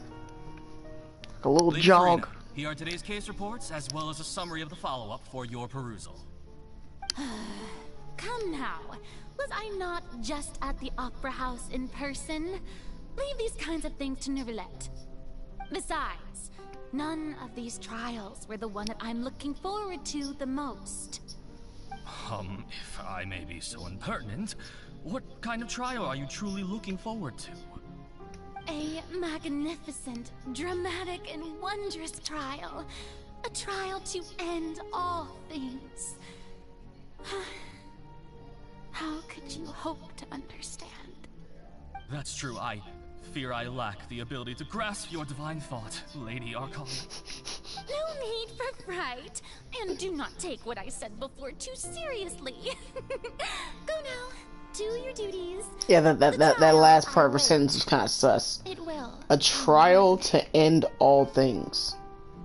Let that sink in. A trial to end all things. Come on now, read the signs. A trial to end all things. Lady FURINA, I don't know what to say. Thank you for agreeing to see me. No need need to thank me. Or rather, thank your own sense of perseverance instead. Long have you stood in line to meet me, have you not? Oh, I'm afraid that's just an inevitable consequence of my divine charm. All right. Deoteria, is it? How is your son's illness? You remembered me, and you knew of my family, too. He is doing much better now. In fact, he is far more of an ardent believer than I. He was the one who forced me to seek an audience with you, and to bring your words back to him. Oh, good. Very good. If this should happen again in the future, please do not hesitate to come and tell me. Going down to citizens' homes every so often, while not usual practice, should serve as a fine change of pace. You're such a gentle and wise god. Thank you once again, on behalf of my son.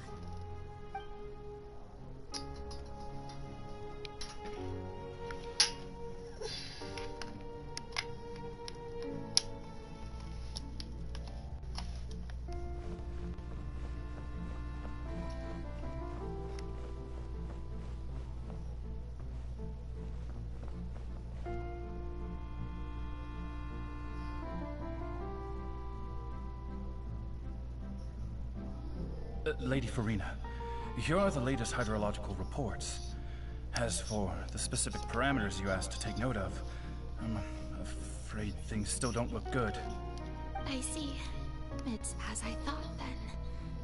As your god, I did already expect this, but I wanted to see how far your human wisdom would allow you to analyze it.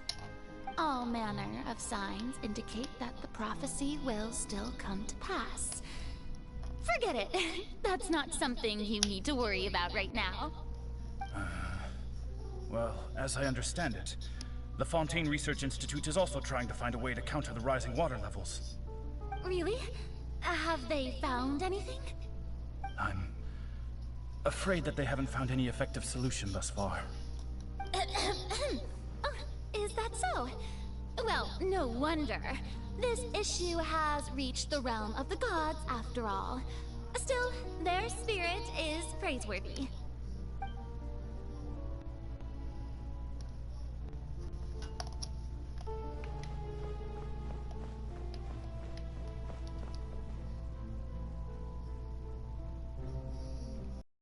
Finally over. I haven't had a moment to breathe this whole time. But it's good to see that everything's getting on track. There are no longer any voices of suspicion. Maybe this is fine. I just need to keep going, and everyone will be saved. Alright, FURINA, don't think too hard about this. You need rest. Tomorrow's a new day.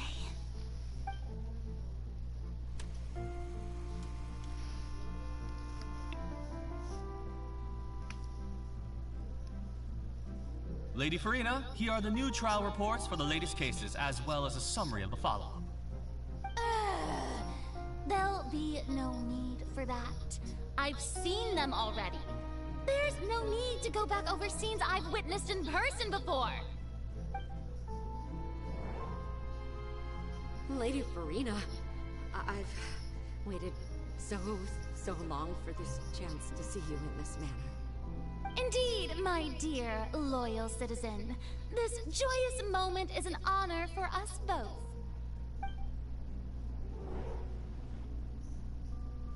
Lady FURINA, we're detecting significant hydrological anomalies near Poisson. Understood. Keep monitoring. Keep me informed should anything come up at the Institute.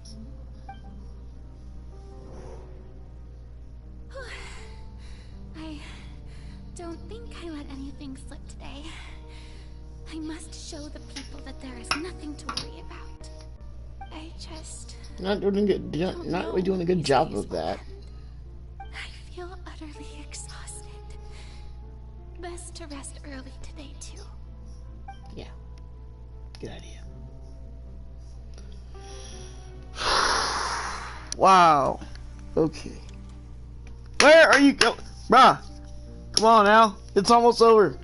Hang in there, bro. Come on now.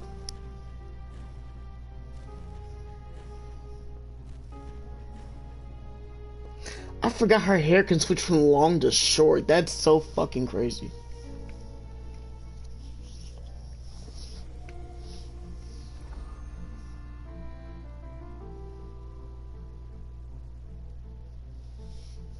Lady Farina, it's like a dream being able to speak with you up close like this.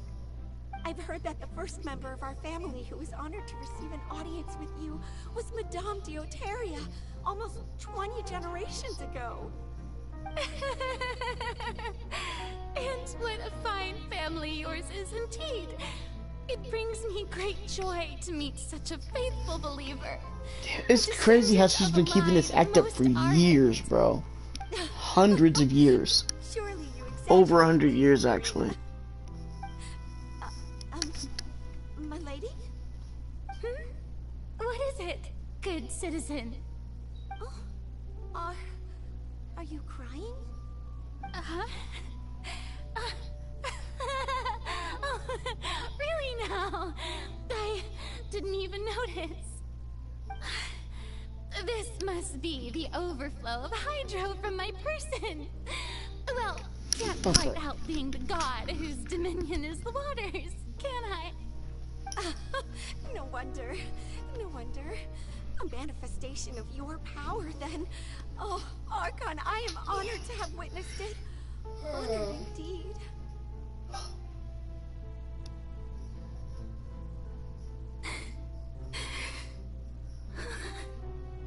So interminable. So lonely. Just how much longer? Hundreds of years must have passed by now. Perhaps the show must go on for hundreds. What she just said there? Just how much longer? So lonely? When you go near the fountain, you can hear her crying that out loud. You can hear her crying that. Bro, it's her. No. Perhaps I reached it long ago. Today I didn't even notice my own tears. I want to tell someone, anyone, about this. But would that not destroy all I've done so far?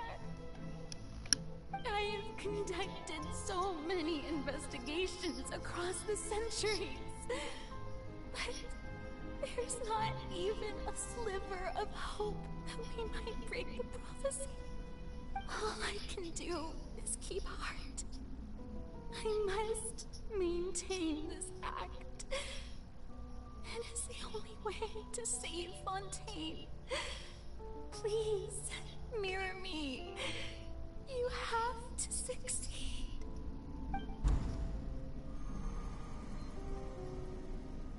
Damn it.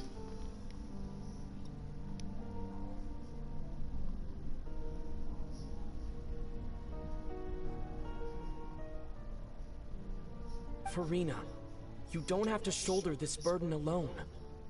Although I don't know what you might be keeping from everyone. Your people are more than willing to share your burden with you.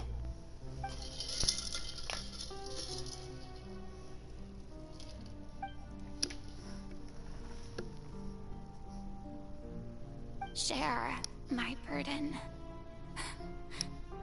That's impossible. It was fated right from the start that this would be my duty alone. But even if your burden doesn't need to be shared, you can still choose to confide in someone. Just share it with me. I'm what you'd call a witness. A witness? Yes. I've heard that you came to Tevat from beyond the stars, yes. In other words, you never belonged here. And if Tevat is, in its entirety, a show on a stage, then you're just a spectator, aren't you? Yeah, pretty much. If that's but I still help out. He's right. I could confide in him, couldn't I?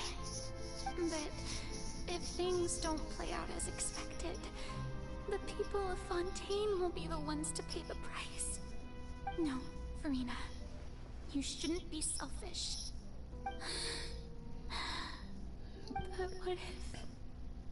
But what if it's really alright? Furina, you've worked so hard for so long. Surely it would be okay to put yourself first for once. Just this once. Is it such an outrageous thing to do anyway? To find someone in whom you can confide your frustrations and sorrows? Surely... There's nothing wrong with that, Furina. At all. If you let this opportunity slip through your fingers, it might never come by again. There's nothing wrong with that. Long and hard.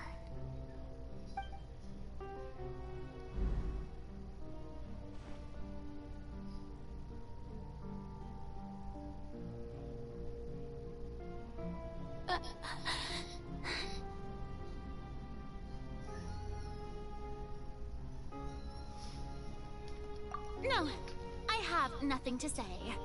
I am Furina. Why do you push your... of Fontaine. Everything will surely get better. All you Why need are you to do, constantly dear pushing people spectator, away? They're trying to help is to you. witness my performance until I don't get that. fall.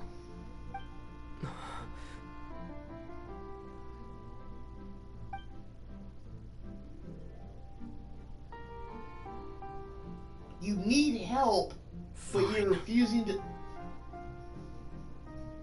Now I understand why people are...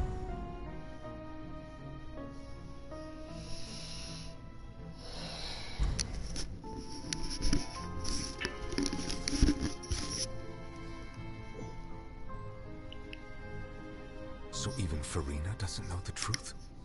You've never once let her in on the full plan? Yes, it had to be done. To deceive the heavenly principles, you must first deceive yourself. She did very well.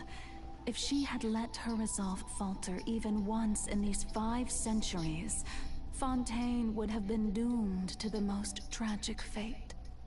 It seems that trusting humanity was the right decision after all. I believe that I understand how your deception works, but that is only half the truth, is it not? How would you build on this foundation to save the people of Fontaine? That is the most important thing.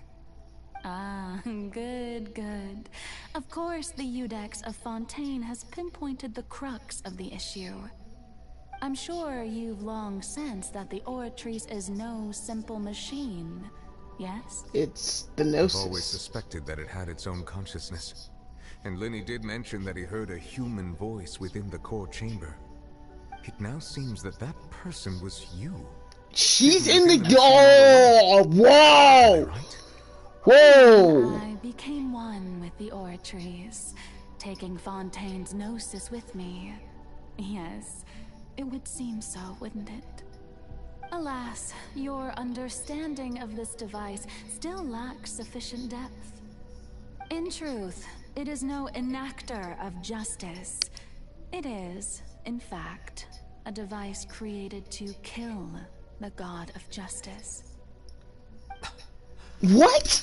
No. Whoa, hold everything.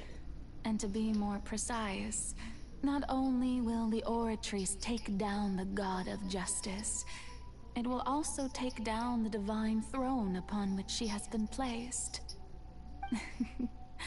I mean, did you think I would be the sort to enjoy peaceful repose while Furina suffered? My work over these last 500 years has been to constantly accumulate indemnitium within the Oratrice. But really, some have already discovered that only a small fraction of the energy generated by the device was ever used to provide power to Fontaine. The vast majority had to be accumulated to enact this death sentence. It was all part of your plan then? Both the trial and the sentence? Indeed. This power, accrued over 5 centuries, could have sustained Fontanians for millennia had it only been used for that purpose. Almost all of it has now been stored within the oratories. But only power of this magnitude could hope to destroy the Hydro Archon's divine throne, shaking the rules established by Celestia and breaking through the institution that is the Seven. So the Oratrice's call for death was for neither FURINA nor Focalor, but for the Hydro Archon. The destruction of that divine throne. If I do not misunderstand your intent, you must be... returning what's rightfully yours to you, of course. In other words, this was all done to return the authority of the Hydro Archon to the Hydro Dragon of this planet. But... He's the... Whoa, whoa, whoa, whoa, whoa. Huh? No, what? Getting sad again, are we? The authority of the ancient dragons shall soon be yours once more, O Hydro Dragon Sovereign. And this is the face you make. All you've done throughout the years is just so you can sacrifice yourself at the very end. I've never quite seen it that way, you know. Even now, I'm quite pleased at how well my deception worked.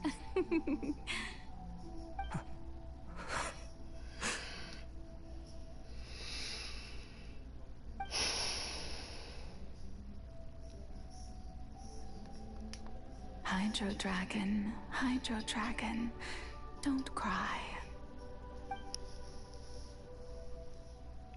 I must say, had it been within my rights, I would have loved to judge the heavenly principles themselves. Were they not guilty of essentially the same crime? Egeria stole the power of the primordial sea, and the heavenly principles stole the power you ancient dragons possessed. I, for my part, am the god of justice. And is it not just that your original powers should be returned to you? Speaking of justice, I have always believed that justice lies in the process of pursuing human existence itself.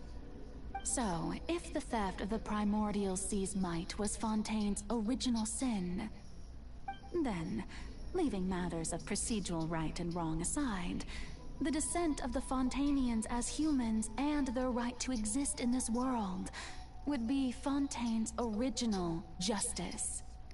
In other words, existence was Egeria's justice, and to me, justice is the continuation of that existence. Defying the prophecy and ensuring that Fontaine's people shall live on. That should be the justice enthroned over all others.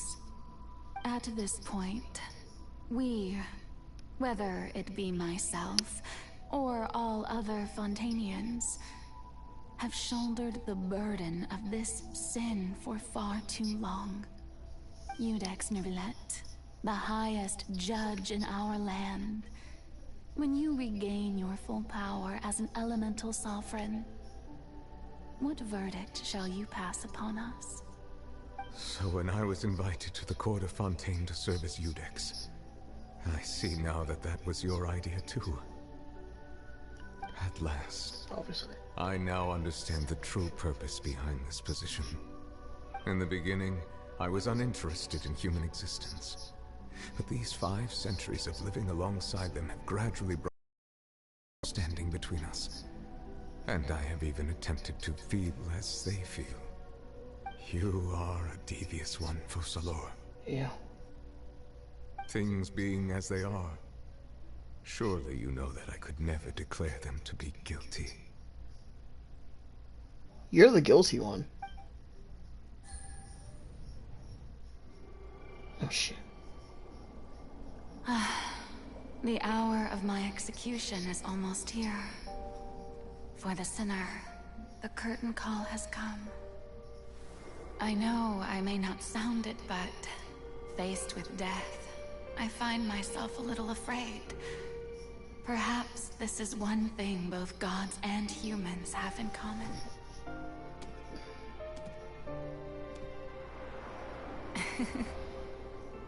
Farewell, Nervalette. I hope you've enjoyed the part you played these 500 years.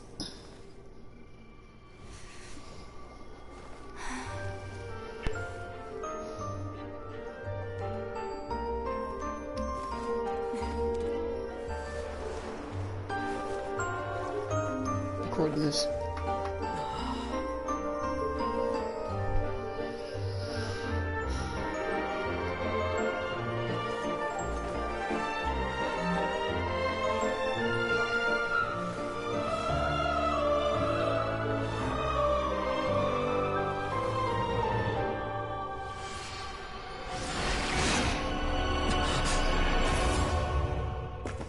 And the curtain falls.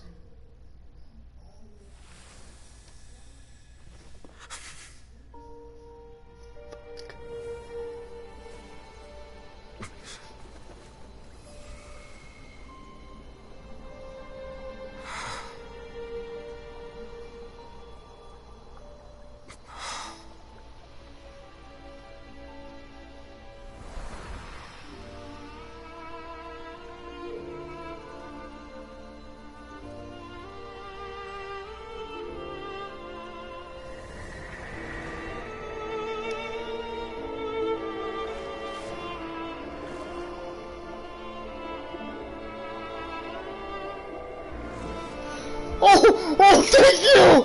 Thank you! Thank you, she's not dead! Oh my god, thank you! Oh my god, oh my god, oh my god.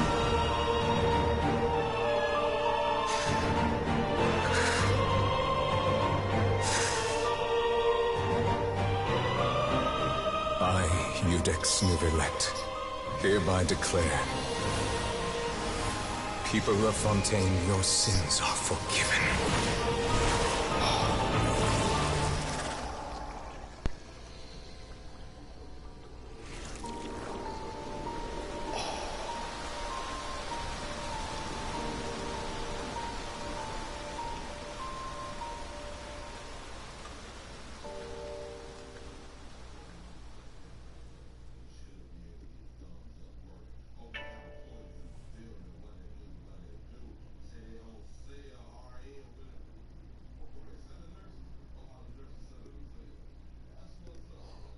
Oh my god. This was the best quest I've ever done. Oh my god. Oh my, wow. What just happened? Has the death sentence been carried out? Was that bright light some sort of misdirection? Holy shit! I have a feeling that something huge just happened. But since we're all still alive and haven't been dissolved, I assume whatever happened was good for us. It's time to end this. We must mete out punishment to that beast. But didn't you say just a moment ago that it can't be defeated? I have gained the strength sufficient to deal with it. Through certain means, I now have the ability to separate the power of the Primordial Sea from that creature. We should seize the opportunity to pursue our quarry.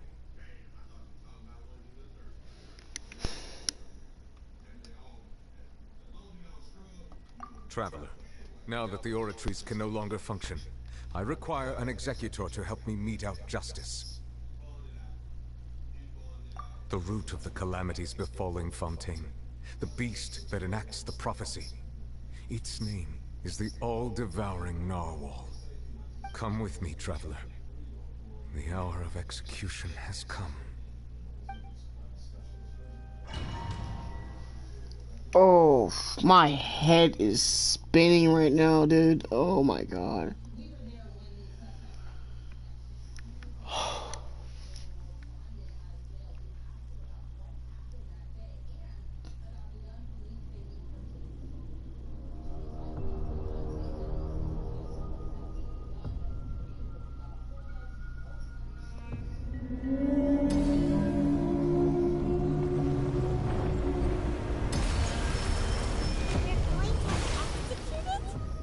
But how are we going to do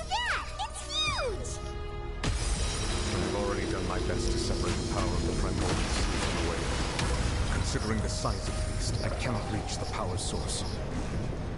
Unless we can find a way to attack it from within. I shall share a part of the ancient dragon.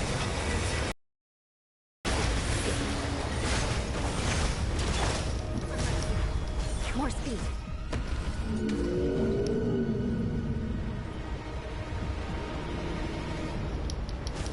Crush!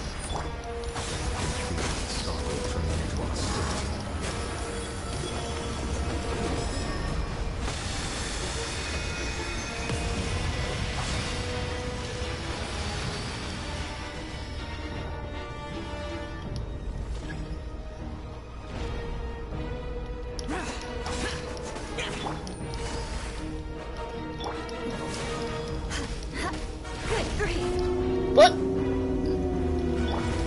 all-devouring narwhal cannot resist its instinct to devour. Continue to trigger its hostility, and a chance will present itself.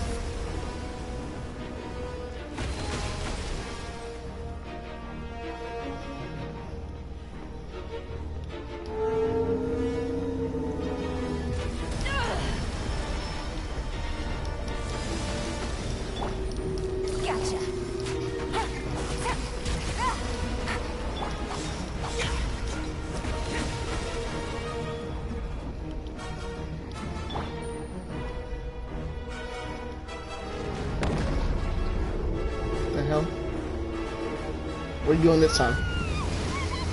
You're doing that. Oh, hell.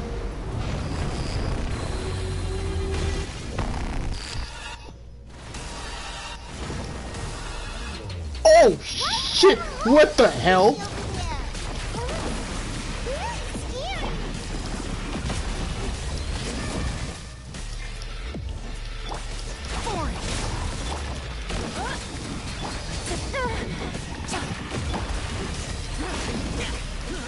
Where's his boss? I have granted you my protection. Do not fear. Seize the moment and use my power to suppress its root from within.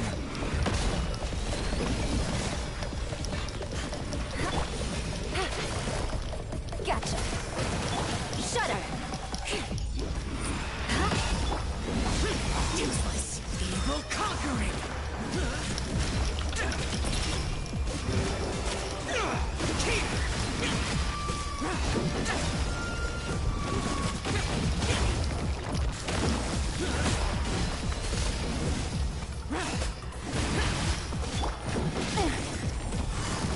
Busted.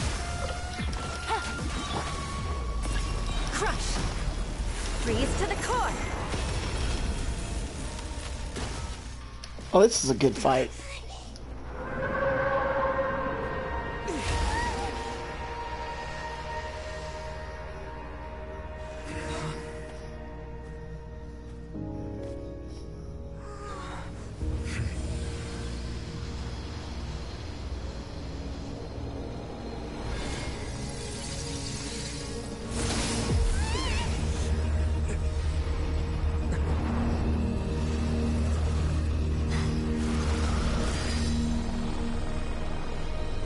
That's not who I think it is. It's Skirk. Oh no. It's my Queen Skirky!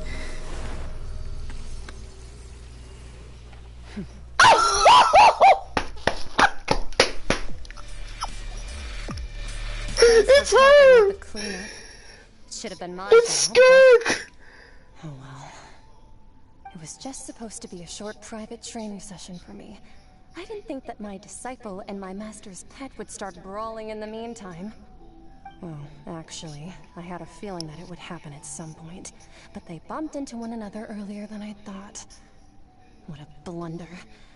I suppose I'll have to swing my sword 3 million times as penance. That power. Who are you exactly? Hyman has an idea. From what she said earlier, she must be Child's master. Skirk, right? It's just that he gave us the impression that she was the less talkative person. I simply did not have anything to say to the weak. It's my queen, bro! Managed Oh, I'm fanboying so hard right now. I'm sorry. This is insane. so you may speak to me as equals. Ah, that was a fucking voice actor. I'm looking this up right now. Hold up. Wait, wait. Hold up.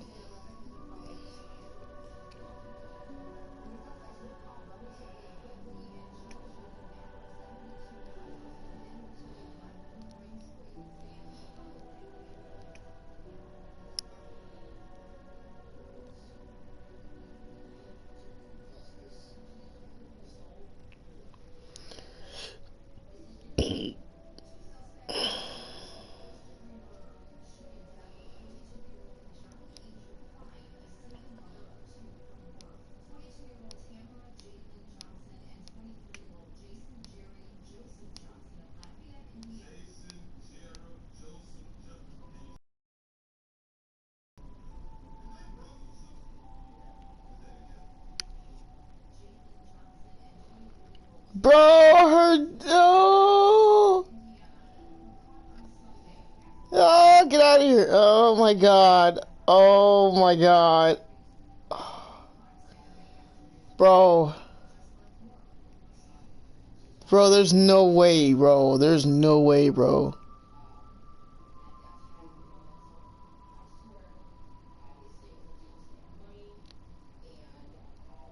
Cat Pratano. Hold on, I'm gonna find her on Twitter. Hold on.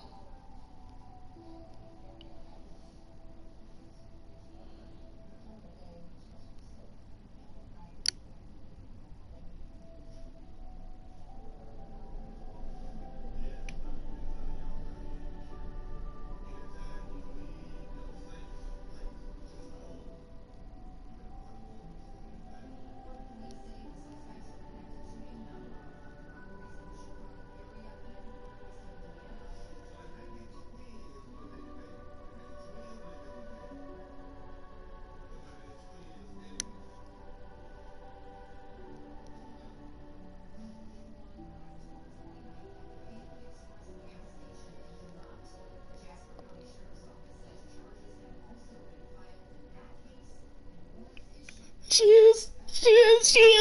I love her voice, bro. Oh my god. Oh, oh, oh.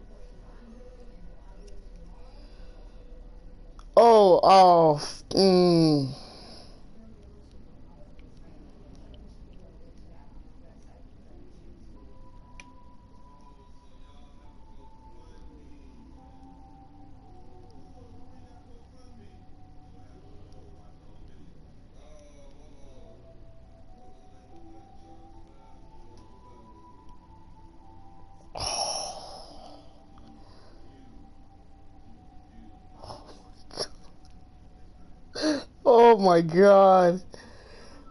Oh my god. Oh, wow.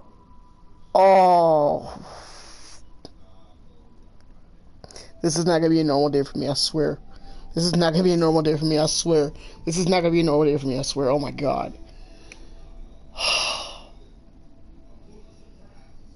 Fuck.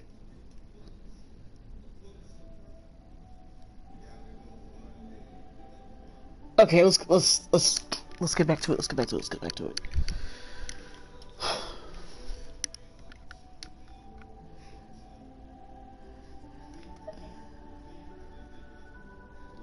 I have to agree. It's a strange use of a planet's primordial waters just to raise an all-devouring narwhal. That kind of power is wasted on it. It's not cooperative. It eats too much. And I have more important things to do with my time than pet sitting. The only thing that creature has going. She just wanders around the abyss like this? Oh my god. It fails as a pet. Her design is so nice too. I think you might have missed the point. The point being? Well, being that this pet almost destroyed an entire nation. So what sort of person is your master? Bro, look at her leg. Oh my god, her fucking feet! What the? Boo! So you don't know him. Sorry, I assumed you did. Whoa, hold on. Her design is just too nice.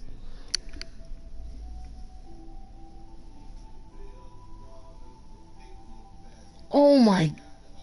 I am losing my mind right now. I am unfamiliar with that name. So Master isn't sufficiently famous. How should I describe him then? Have you heard of the name The Foul? The Foul? The Foul? Still nothing? Well, how about the Visionary? Vetterfulnir then?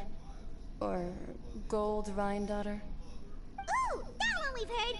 Rhine-Daughter's part of the Hexen Circle. She's Albedo's mom, right? Oh, so you do know that name. To be honest, I also heard all of those names and titles from my master. Bro, I need to take a picture of her. I need to take a picture of her right now. But I suppose you understand now, yes? My master is likely a similar sort to Rhine-Daughter. They are both pursuing some form of perfection. Oh my god. Wait, didn't you also mention a visionary person? Paimon didn't quite catch their name. Actually, never mind that. I believe it expedient to inform you that the all-devouring narwhal used up nearly all its strength fighting you. Such roiling hydro energies will prove difficult for the planet's deep seas to digest. As such, the fontaine back on the surface has most likely been thrown into chaos. In other words, the prophecy that you've been fretting over should now be in full swing. Okay, that's enough pics. That's enough. That's enough. That's enough.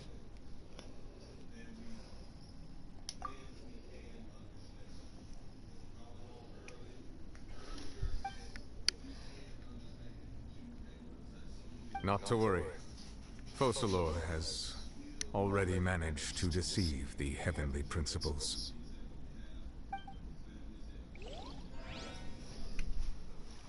In the end, the people will all be dissolved into the waters, and only FURINA will remain, weeping on her throne.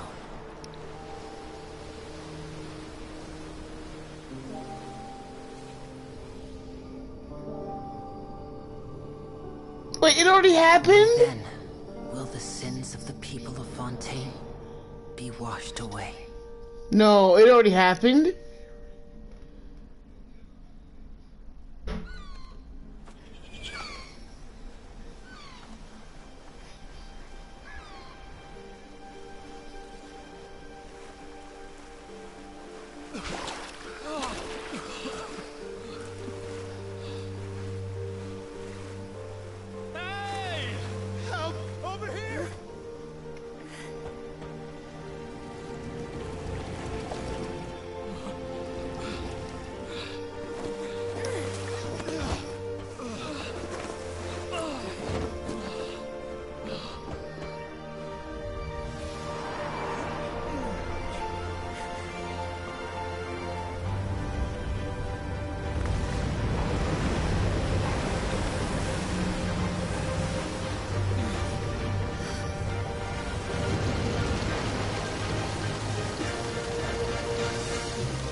Whoa! All hands, initiate emergency rescue!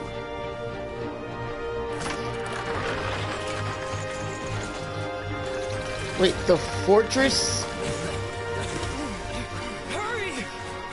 The jail?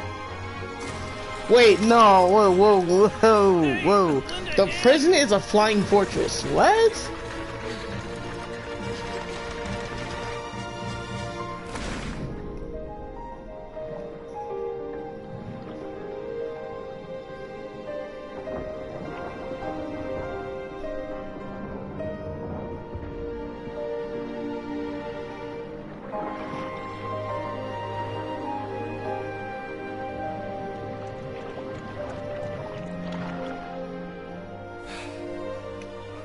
Look!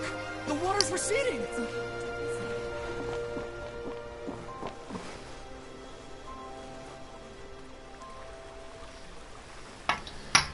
Oh, we saved everybody. Oh, that's scary. It's a miracle! We didn't dissolve. The prophecy was wrong. The prophecy was wrong.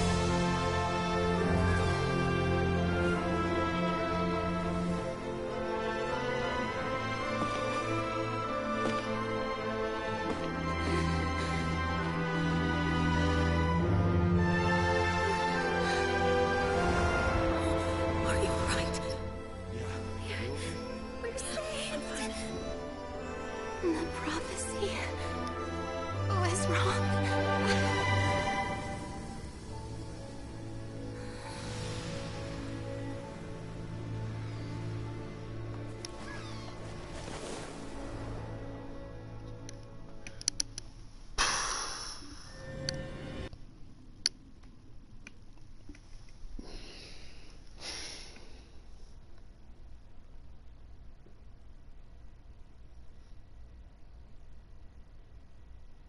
Wow, what a quest. This, oh wow, this was a good quest.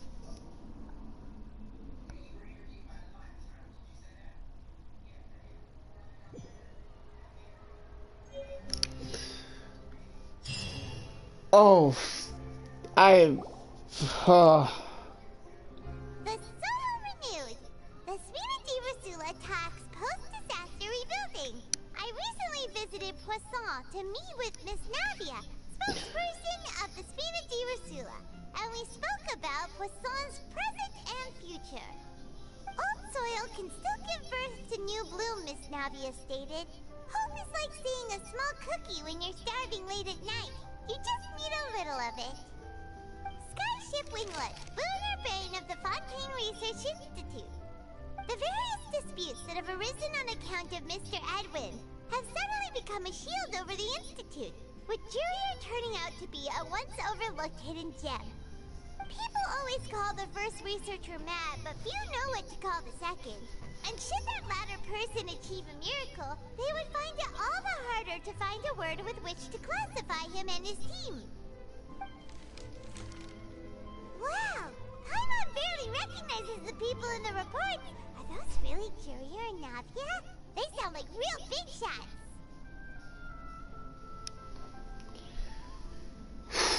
my head is pounding. Pretty enthralling, huh? The Steambird's idea was pretty simple. With the disaster just having passed, we would print a free edition packed to the margins with good news to calm people down. The value for these big scoops lies in their inevitable follow-ups. We'll publish further reports and go into the stories behind those people. Edwin's assistant, Jurier, created a true flying ship, while Navia is leading people in the reconstruction of their home. I'm sure that these stories could draw even your well-traveled eye.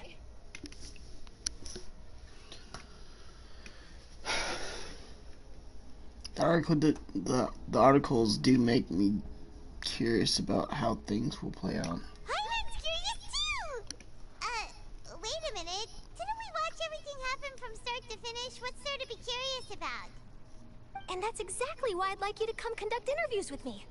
You're the best incubators of news, if you haven't noticed. And also, with you around, I'm sure I'll get to see that Duke. Are you sure? Hasn't he turned you down several times already? Oh, this time will be different. Come on! Let's head to Poisson first, and then make a trip to the fortress. There are some things you'll only know when you get there.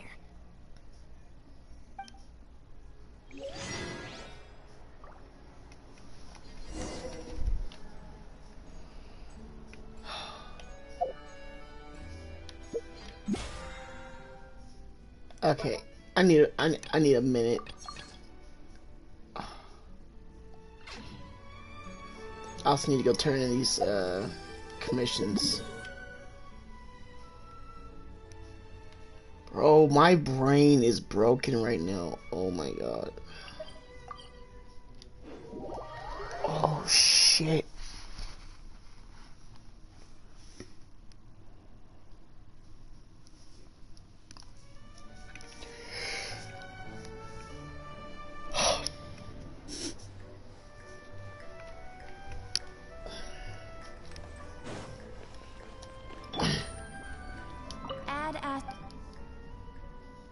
Thank you for completing today's commission.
it's you.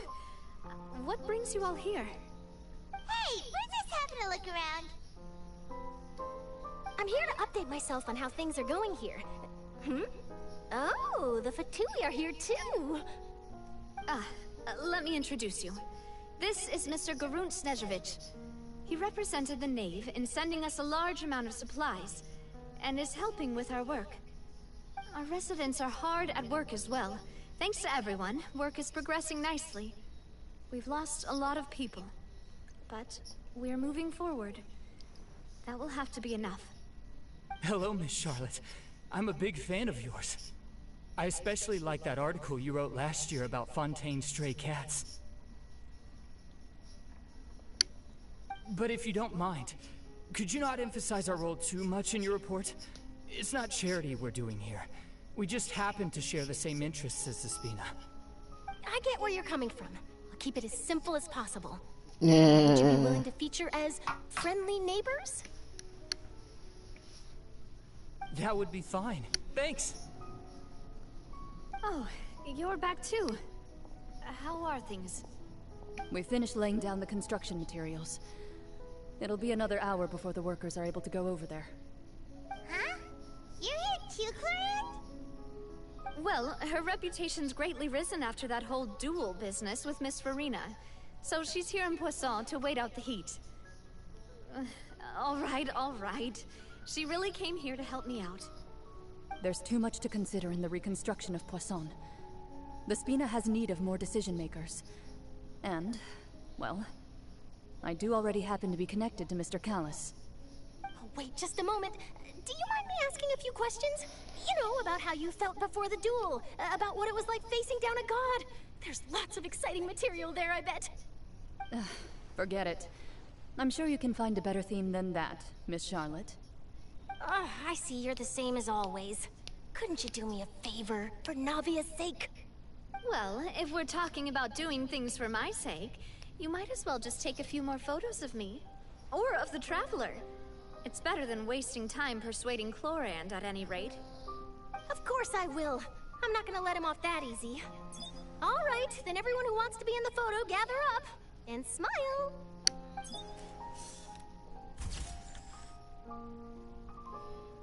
How did it go? Was it a good shot? Did Paimon look cute in it? Not bad. Your addition really helped the composition of the picture. All right, hang on a moment. Let me snap a few more shots.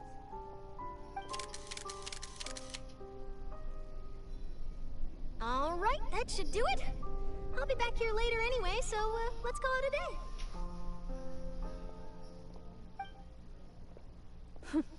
You're very quick. Speed is of the essence when it comes to the news, and freshness is the key. Also, not to brag, but I'm pretty good at building connections. Who knows? I might eventually get that interview with you after all, Miss Chlorand. Wow, you really do have that never say die spirit. I'm impressed. I'll hazard a guess that this is how you got that interview at the Fortress of Meripede.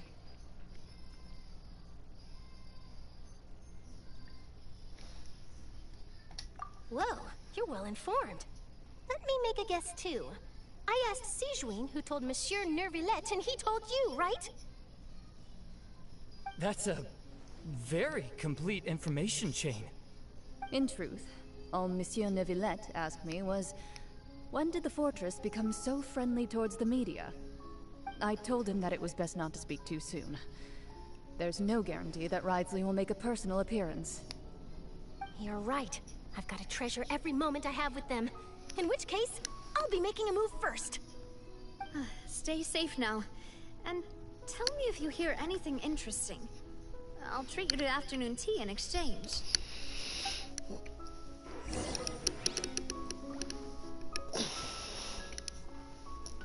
Oh my god. Oh, okay. Let's see where this ends.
again, huh?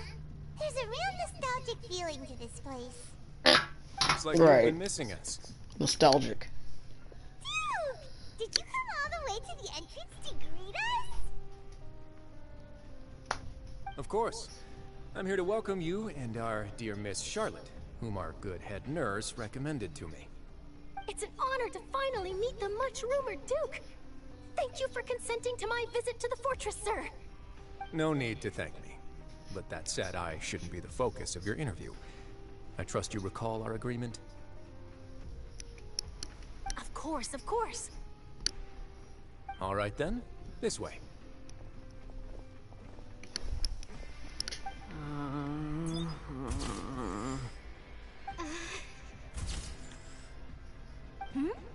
Hey, no need to be so nervous. I've already taken all the photos we need. Miss Charlotte, do these pictures really need to be published on the cover of the Steambird?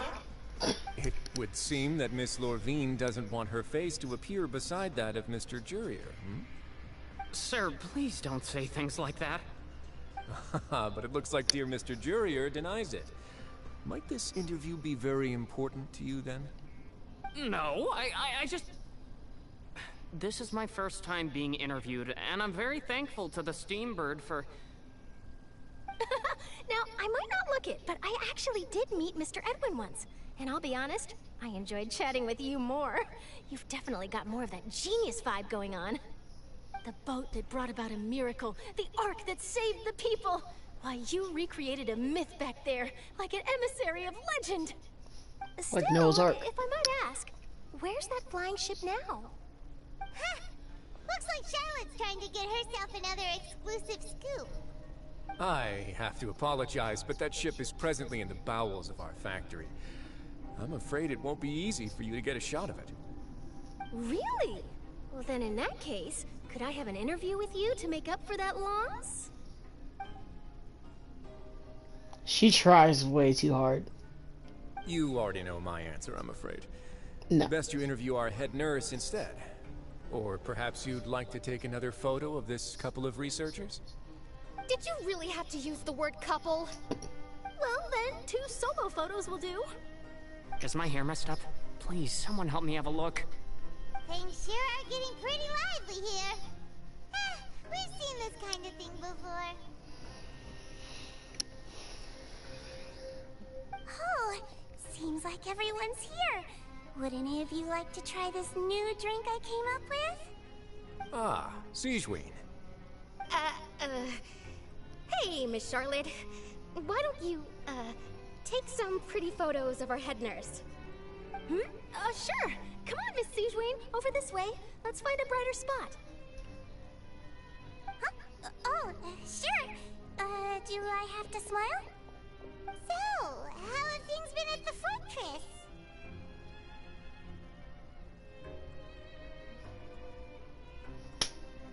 Same old, as you can see.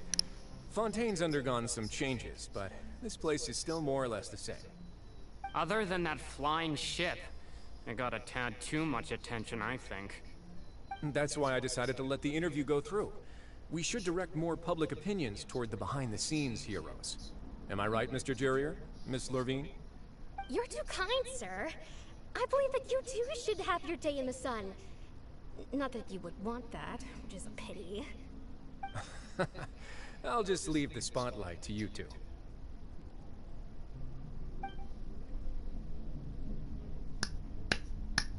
I see. Things happened that day, huh? Anyway, regarding that Harbinger, I'm not sure you remember, but his 3 young followers are still waiting for his return. He sure did win them over, huh? I'll tell them that there's good news and bad news.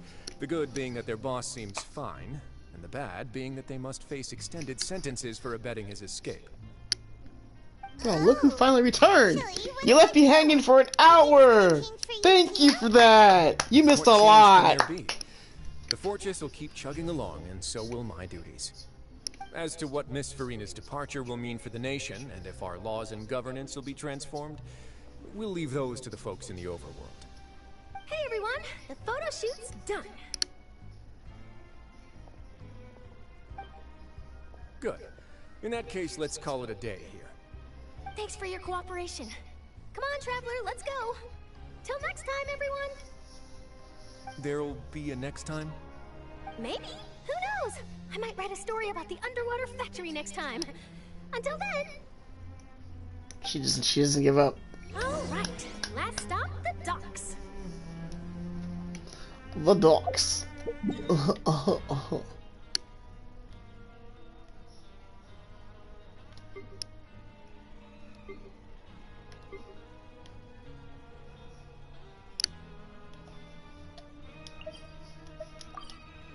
I go all the way over there. The fuck? The fuck? The fuck?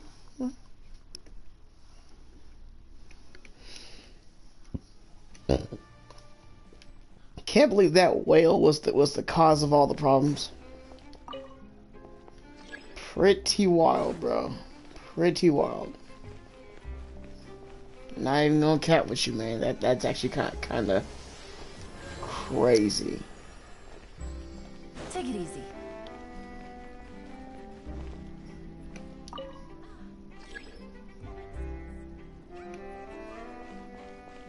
Hurry up, elevator. Elevator.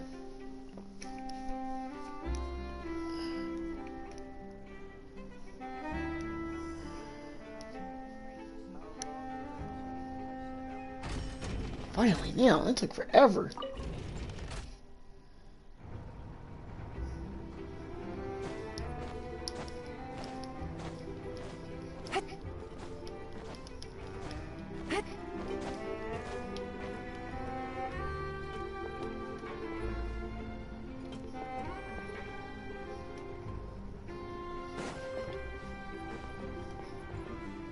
I mean, it's a long ride. I wouldn't mind having some alone time with you, Lon. You know? Never mind. Never mind. Never mind. Never mind. I'll take back what I said. It's not that long of a ride. Elevator ride.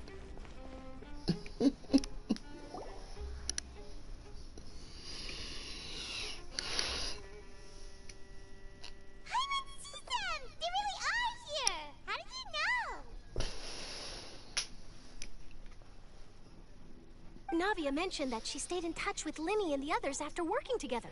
Apparently, they've been at the docks distributing these strange pockets the whole time since. Traveler, Paimon. Ah, and Miss Charlotte, too. Would you like a magic pocket? What sort of gadget is it? It's a wondrous bag that can be used to carry many things. The water level has returned to normal, but if you see any of your things floating around, you can use this to carry them. Or you could trick a friend into doing it for you. Trick a friend? I wonder which of my friends would fall for that.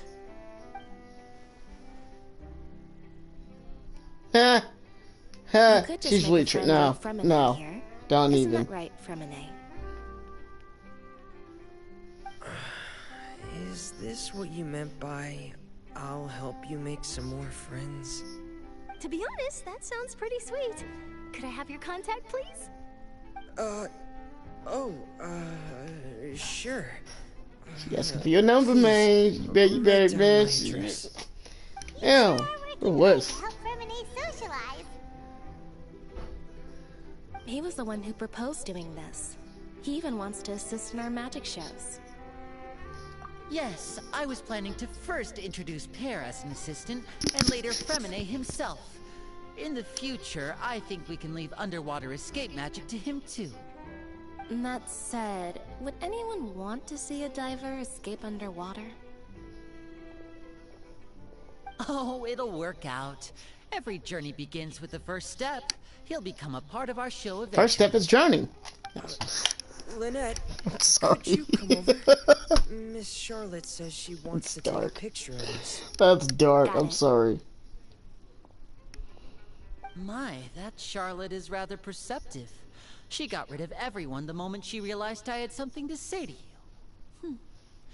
So, how have things been, Traveler? Father says that you did a great deal during the latest events. She's very grateful for your contributions to Fontaine. That's alright. We were more than happy to help. So, what's she doing now? Plotting and planning something, I probably. guess you haven't heard. Well, after Lady FURINA left, Father and Monsieur Neuvillette opened negotiations, during which he gave Fontaine's gnosis to her as a diplomatic gift. Why? A diplomatic gift? A gnosis? Yes, I was Why are all the gods just giving their powers away to these people? What is going on with that? It could have been done as an apology for the incident with Lord Child, or as thanks for his help in tying the all-devouring narwhal down. Furthermore, Father did also lend significant aid to Fontaine and Poisson. Nahida gave hers to Dottore. Neuvillette gives his to fucking Arlecchino, bro. What? I would agree, but I don't understand. It seems that Monsieur Neuvillette has had a significant change of heart regarding the That's matter. like... So there's some reason for this that only Neuvillette knows about?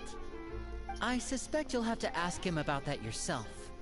Ah, yes, speaking of which, I did see him strolling around the entrance to the Fortress of Meripede. That's like... Isn't he real busy and stuff? I didn't think he'd have the time for that. Okay, so for example, quick TLDR, a gnosis in this game looks like a chess piece, but it holds the gods. Each god has like their own gnosis that has a dramatic portion of their power inside of it. So if they give that away, that literally just makes them more like vulnerable to like future attacks. So I don't understand why they would do that. That's so dumb. Oh wow. I don't understand what is... Bro. The gnosis was given to the knave, right? What about Child? They say that he's returned to Snezhnaya to recover from his wounds. I hear that the recent disaster really did a number on his health. That's true. When you think about it, we've had loads of run-ins with the Fatui. To think we'd be allied with them this time. So shocked by such a simple switching of sides? I mean, one minute y'all are good, the next y'all are evil. What do you... Well, what do you know? Come to the docks to see how my children are doing and meet the Traveler by chance. Please do not pay my accomplishments in Fontaine too much mind. I would have done them regardless. Are you going Of course you would do. take the gnosis back to Snezhnaya? That is our duty as harbingers, yes. Don't be too preoccupied with sides. The goal of the Fatui concerns not a single place or person, but the entire world. With such a grand Of course, because you're goal in planning mind, something. it is inevitable Your that we must wear leader many is masks. planning something with all Switching gnoses. my Gnosis. Multiple, plural. There's a bunch of them. There's like 7 of them. So yeah. But they don't even have them all yet. So that. Well, that depends on many things. No one truly knows what the future holds. What good is honesty if you can't rely on it forever? What the hell? As for you, I very much look forward to our next collaboration. Good things cannot bet be you do. achieved alone, and you've proved yourselves to be great partners. Still don't trust you though. A vision? All right. I'll remember to return it. Thank you for keeping it safe for him this entire time. And that's a wrap for me. Huh? You're... Greetings, Miss Journalist. Hello. If I'm not mistaken, there are diplomatic channels I'll need to report to take a photo of you. That is correct. so forgive me, but I will not be able to serve as a subject in your article. Ha! However, feel free to write as much as you'd like about our Another dear one. magicians Denied. and our upcoming rookie talent. I will. The sea breeze is quite pleasant. I shall continue my walk while the weather remains so agreeable. Farewell. Farewell, Father. Oh, she has such an intimidating presence. I didn't even dare to take a picture. Thankfully, I've already wrapped up all my pre-scheduled interviews. Thank you all. This'll be more than enough for me to write about, I'm sure. Don't be too nervous. Why don't you take a magic pocket before you go? Here, Traveler, Paimon, you take one too. That's already gave us one. I thought you already gave us one in the very beginning when we got here. Funny. I was giving out magic pockets when we first met too. And just saying that. I'm doing the exact same thing right now. So many things have happened, but the pockets are still the pockets. I guess this must be life. We will all follow our own paths, and serendipity will lead you to your fated friends. All right then. We'll be handing out pockets in some other districts later, so we'll get going now. Have a good day, you two.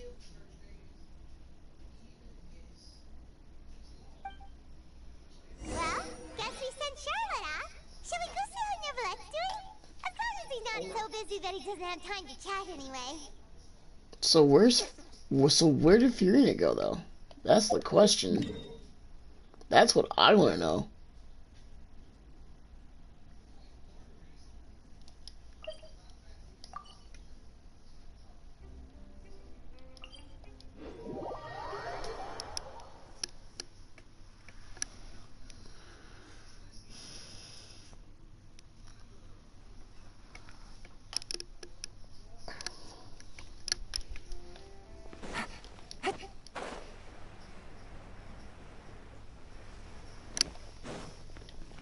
This was the best quest I have ever done. In the 3 years I've been playing this game, this was the best quest I have ever done, ever. And no, I'm not over-exaggerating, I'm not, no. This quest has re-sparked my love for the game. Like,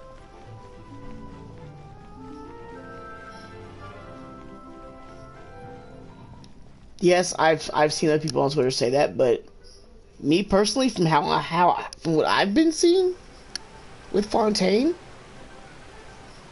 yeah, this brought me back. This brought me back.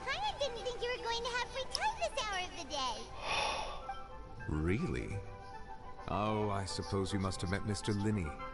He took the time to greet me earlier when he passed this way. In any case, you came at a good time. I was just considering reaching out to you to set up a meeting, so I may explain some things that I haven't had the time to before. I'm glad that you remembered. Thank you for keeping us on your mind, what with you being busy and all. Alright, let's have it then. How was Fontaine actually saved? The whole business is still quite the mystery to us. It is strange how words can often leave a bitter taste in the mouth when it finally comes time to say them out loud. Whoa.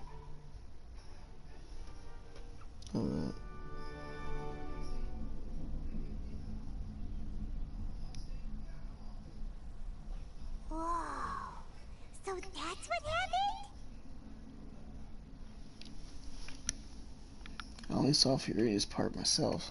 Oh, wow. Destroyed the divine throne of the Hydro Archon and restored your power to you, transforming you into a fully fledged elemental dragon sovereign. But Paimon still doesn't quite get what you did to save the Fontainians from dissolving. For me, the authority of the ancient dragons refers to absolute control over the hydro element. Fontainians were incomplete. And that means the primordial seawater too. The power of the primordial sea. With oh wow! So that's what he did. But so long as those primordial energies remain within them, I could use the ancient dragon's authority to grant them true blood, after the fashion in which life was first brought into being on this planet. In other words, when I gave my verdict, Fontanians became true humans, and thus would naturally no longer be dissolved by water from the primordial So they sea. no longer have the primordial water in their blood to make them oceanids. So they're pure-blooded human now. Wow. Yeah, and in a manner of speaking, Focalor finally managed to fulfill the original Hydro Archon's wish to turn Oceanids into real people too! It seems from your expressions that you still have more things you wish to ask. Ask away. I will tell you the truth as I know it. I have investigated his case along many avenues, and I have learned that he once fell into an unknown chasm when he was young. There, by chance, he awakened the all-devouring narwhal. But whether it be by sentiment or reason, that should not have been enough to consider him the root cause of the disaster. At most, he would have had tangential liability. As for the judgment passed by the Oratrice during the trial, whether it was due to that liability by association, or Focalor deliberately using him to buy time for us on the assumption that he would be able to hold the creature off, I cannot say.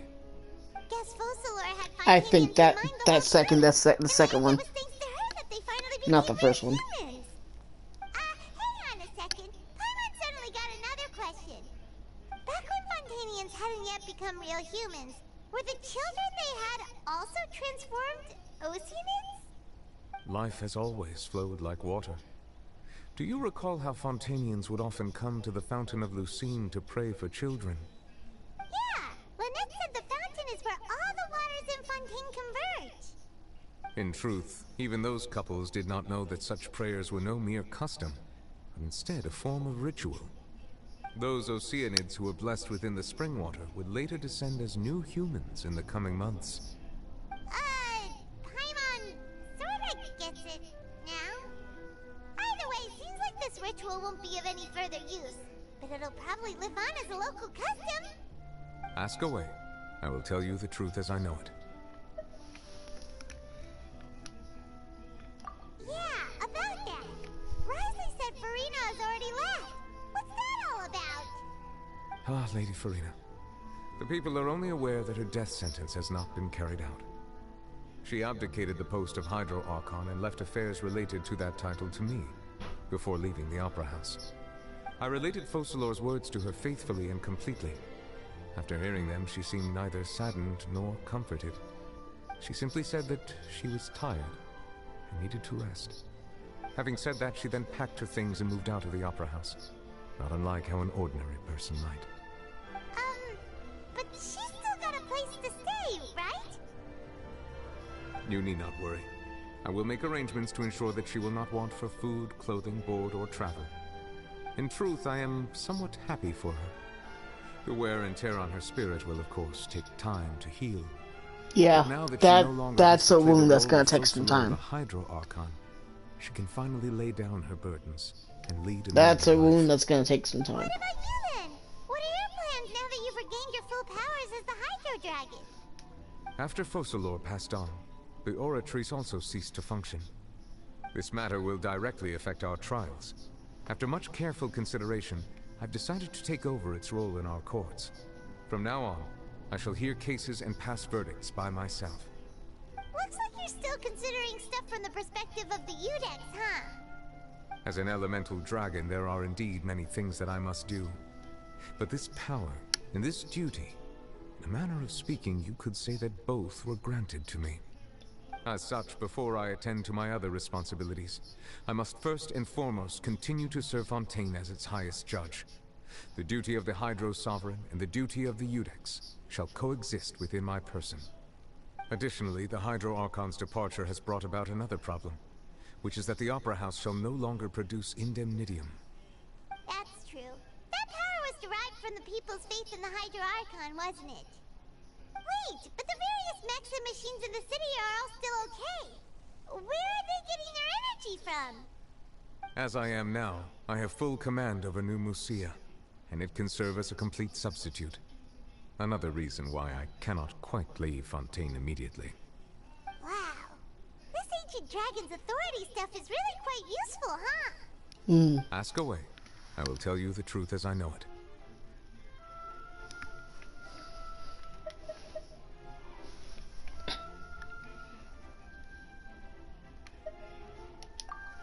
Oh, that's right! They say you've given it to the knave as a diplomatic gift or something! Leaving aside their intentionality, the two Fatui Harbingers have indeed done much for us during this crisis. Their sole remaining goal in Fontaine, at least at this point, would seem to be the Gnosis. The Oratrice has ceased to function.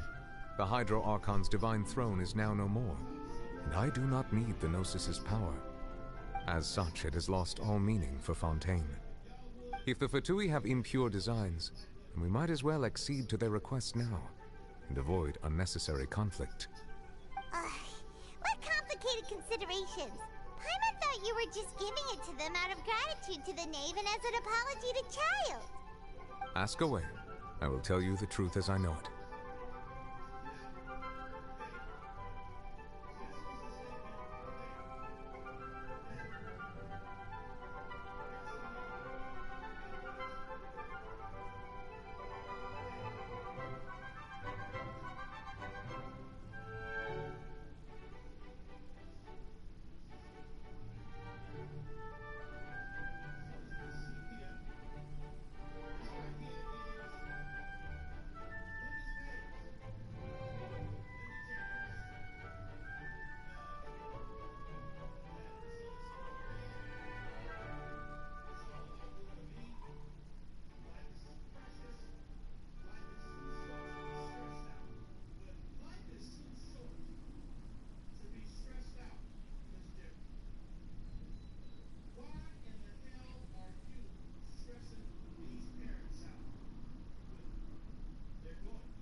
Fuck.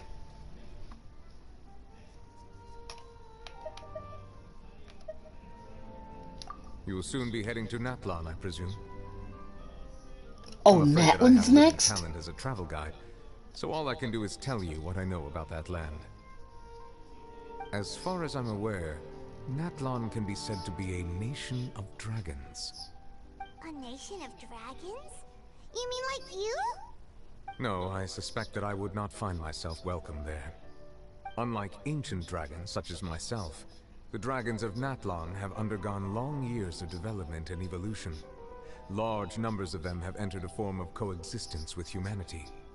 Natlan is also the nation of war. War ravages those lands like an undying flame. There is one other piece of information I got incidentally from my negotiations with the Knave that I believe may be useful to you. The Harbinger known as the Captain has thrown his hat into the endless ring of war. Captain. Sounds like a real tough customer. Seriously, everywhere you look, there's a Fatui Harbinger doing their thing. I suggest that you fully prepare yourself before going to Natlan.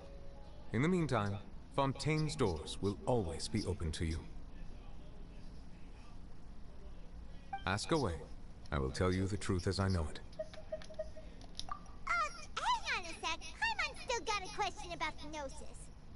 When we spoke to Lenny earlier, he mentioned that your attitude towards giving away the Gnosis had clearly changed. We guessed that there might be some reason for it that only you were aware of. No wonder the House of the Hearth is the Fatui's intelligence division. They are certainly sharp. So regarding this specific issue, I was just getting ready to share something with you. What is it? In truth, I exchanged some further words with that lady named Skirk after sending you two back to the surface. It went something like this.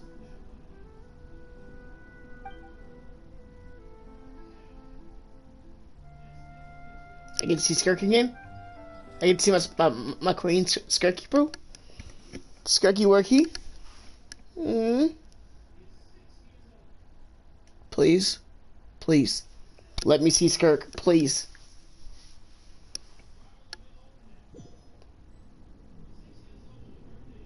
Well, Yes! What's Yes! going on? You hurry over soon as well, alright, Nervalek? Oh, she's right there. Oh my god, she's so fucking hot. What next? Oh my god. The all-devouring narwhal isn't here, so I'm no longer getting any interference. I can finally catch the scent of your power, what it's made of. It is the authority of the planet's primordial dragons, but with something very similar to a god's curse mixed in. It's quite a novel blend. I'm sure I've encountered something like this before. What was it again? I do not know what you speak of. Ah, of course. How could I forget? You should have the remains of the third descender on your person, yes? Remains? Whoa, whoa, whoa, whoa, whoa, whoa, I've what? never heard of any such thing. Huh. According to your parlance, I believe it may be called a gnosis. Well, that much is true. After Focalor's divinity faded, she handed her gnosis to me. But I fear I have never heard of it described in the manner that you just did. I've been training with my master, the Foul, ever since I was young, and I have never returned to the surface since. So most of the information I possess, I got from him. It is only natural for those who are greater than humanity to possess a different sort of common sense, which is why there are so many problems in our attempts to communicate with humans. Regardless, you should probably get rid of objects of misfortune to prevent any disasters from befalling you. To live in itself is a blessing. But once a person dies, the bonds he once had with this world shall all turn to curses. What do you mean by that? No need to fret. These are just my personal thoughts, and my reason for no longer wishing to return to the surface. This third descender you refer to, who are they? And when did they die? Master never mentioned them to me. Perhaps it just wasn't that important for me to know. If you're interested, though, I could ask him. I'll be sure to pass the answer on to you next time. Next time? You believe we will meet again? I do. Wait. I have a disciple of my own, don't I? He can be the messenger then. Of course you forget. Of course you'd forget about your own freaking pupil, your disciple. Wow. Forgetful ass. Okay.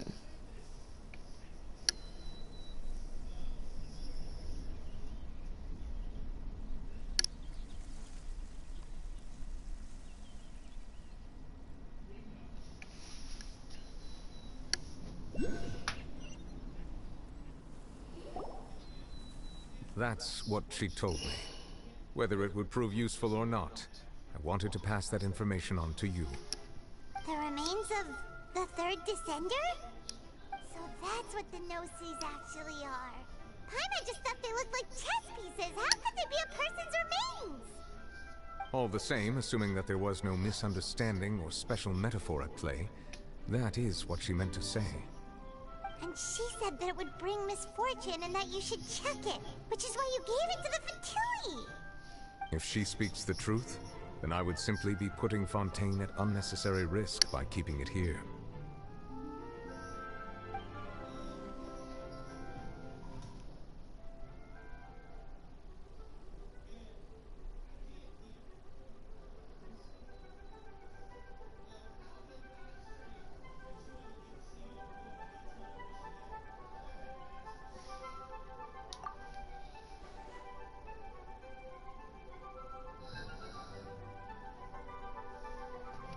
I had guessed that you might already be familiar with this concept, but I did not expect you to be one of them.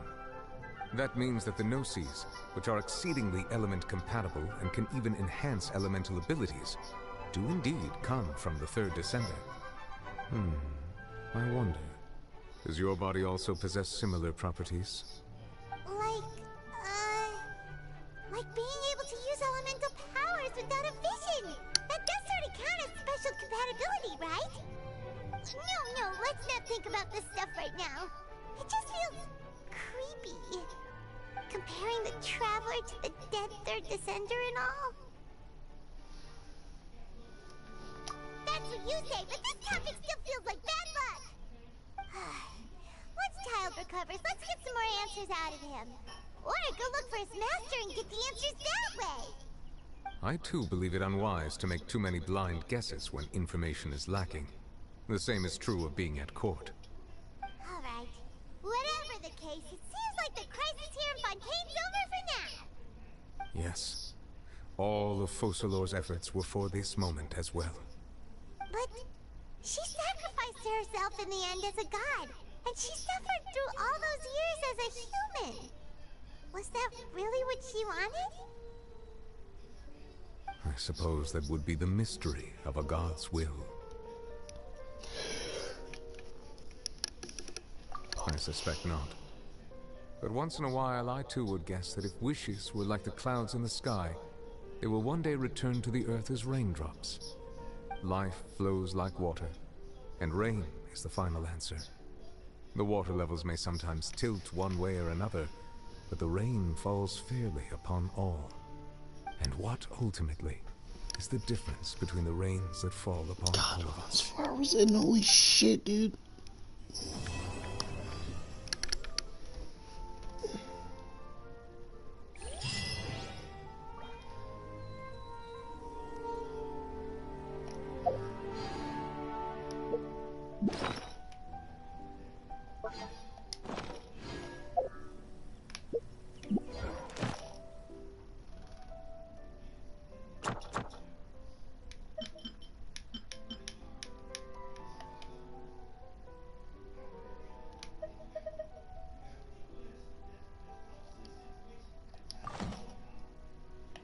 Alright, FURINA, let's go.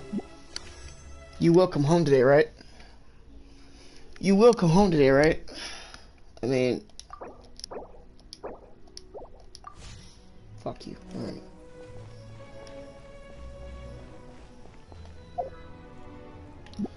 Alright, y'all. Well, this is the end of the stream. And the end of the final... Or the new chapter. For Genshin. Okay. I'm gonna just say right now, I am blown away. I am shocked at how good that quest was. Man. Like, wow. But yeah, anyways, y'all, I gotta get some fresh air and wake up and start my day. So I will see y'all next time, alright? Peace out.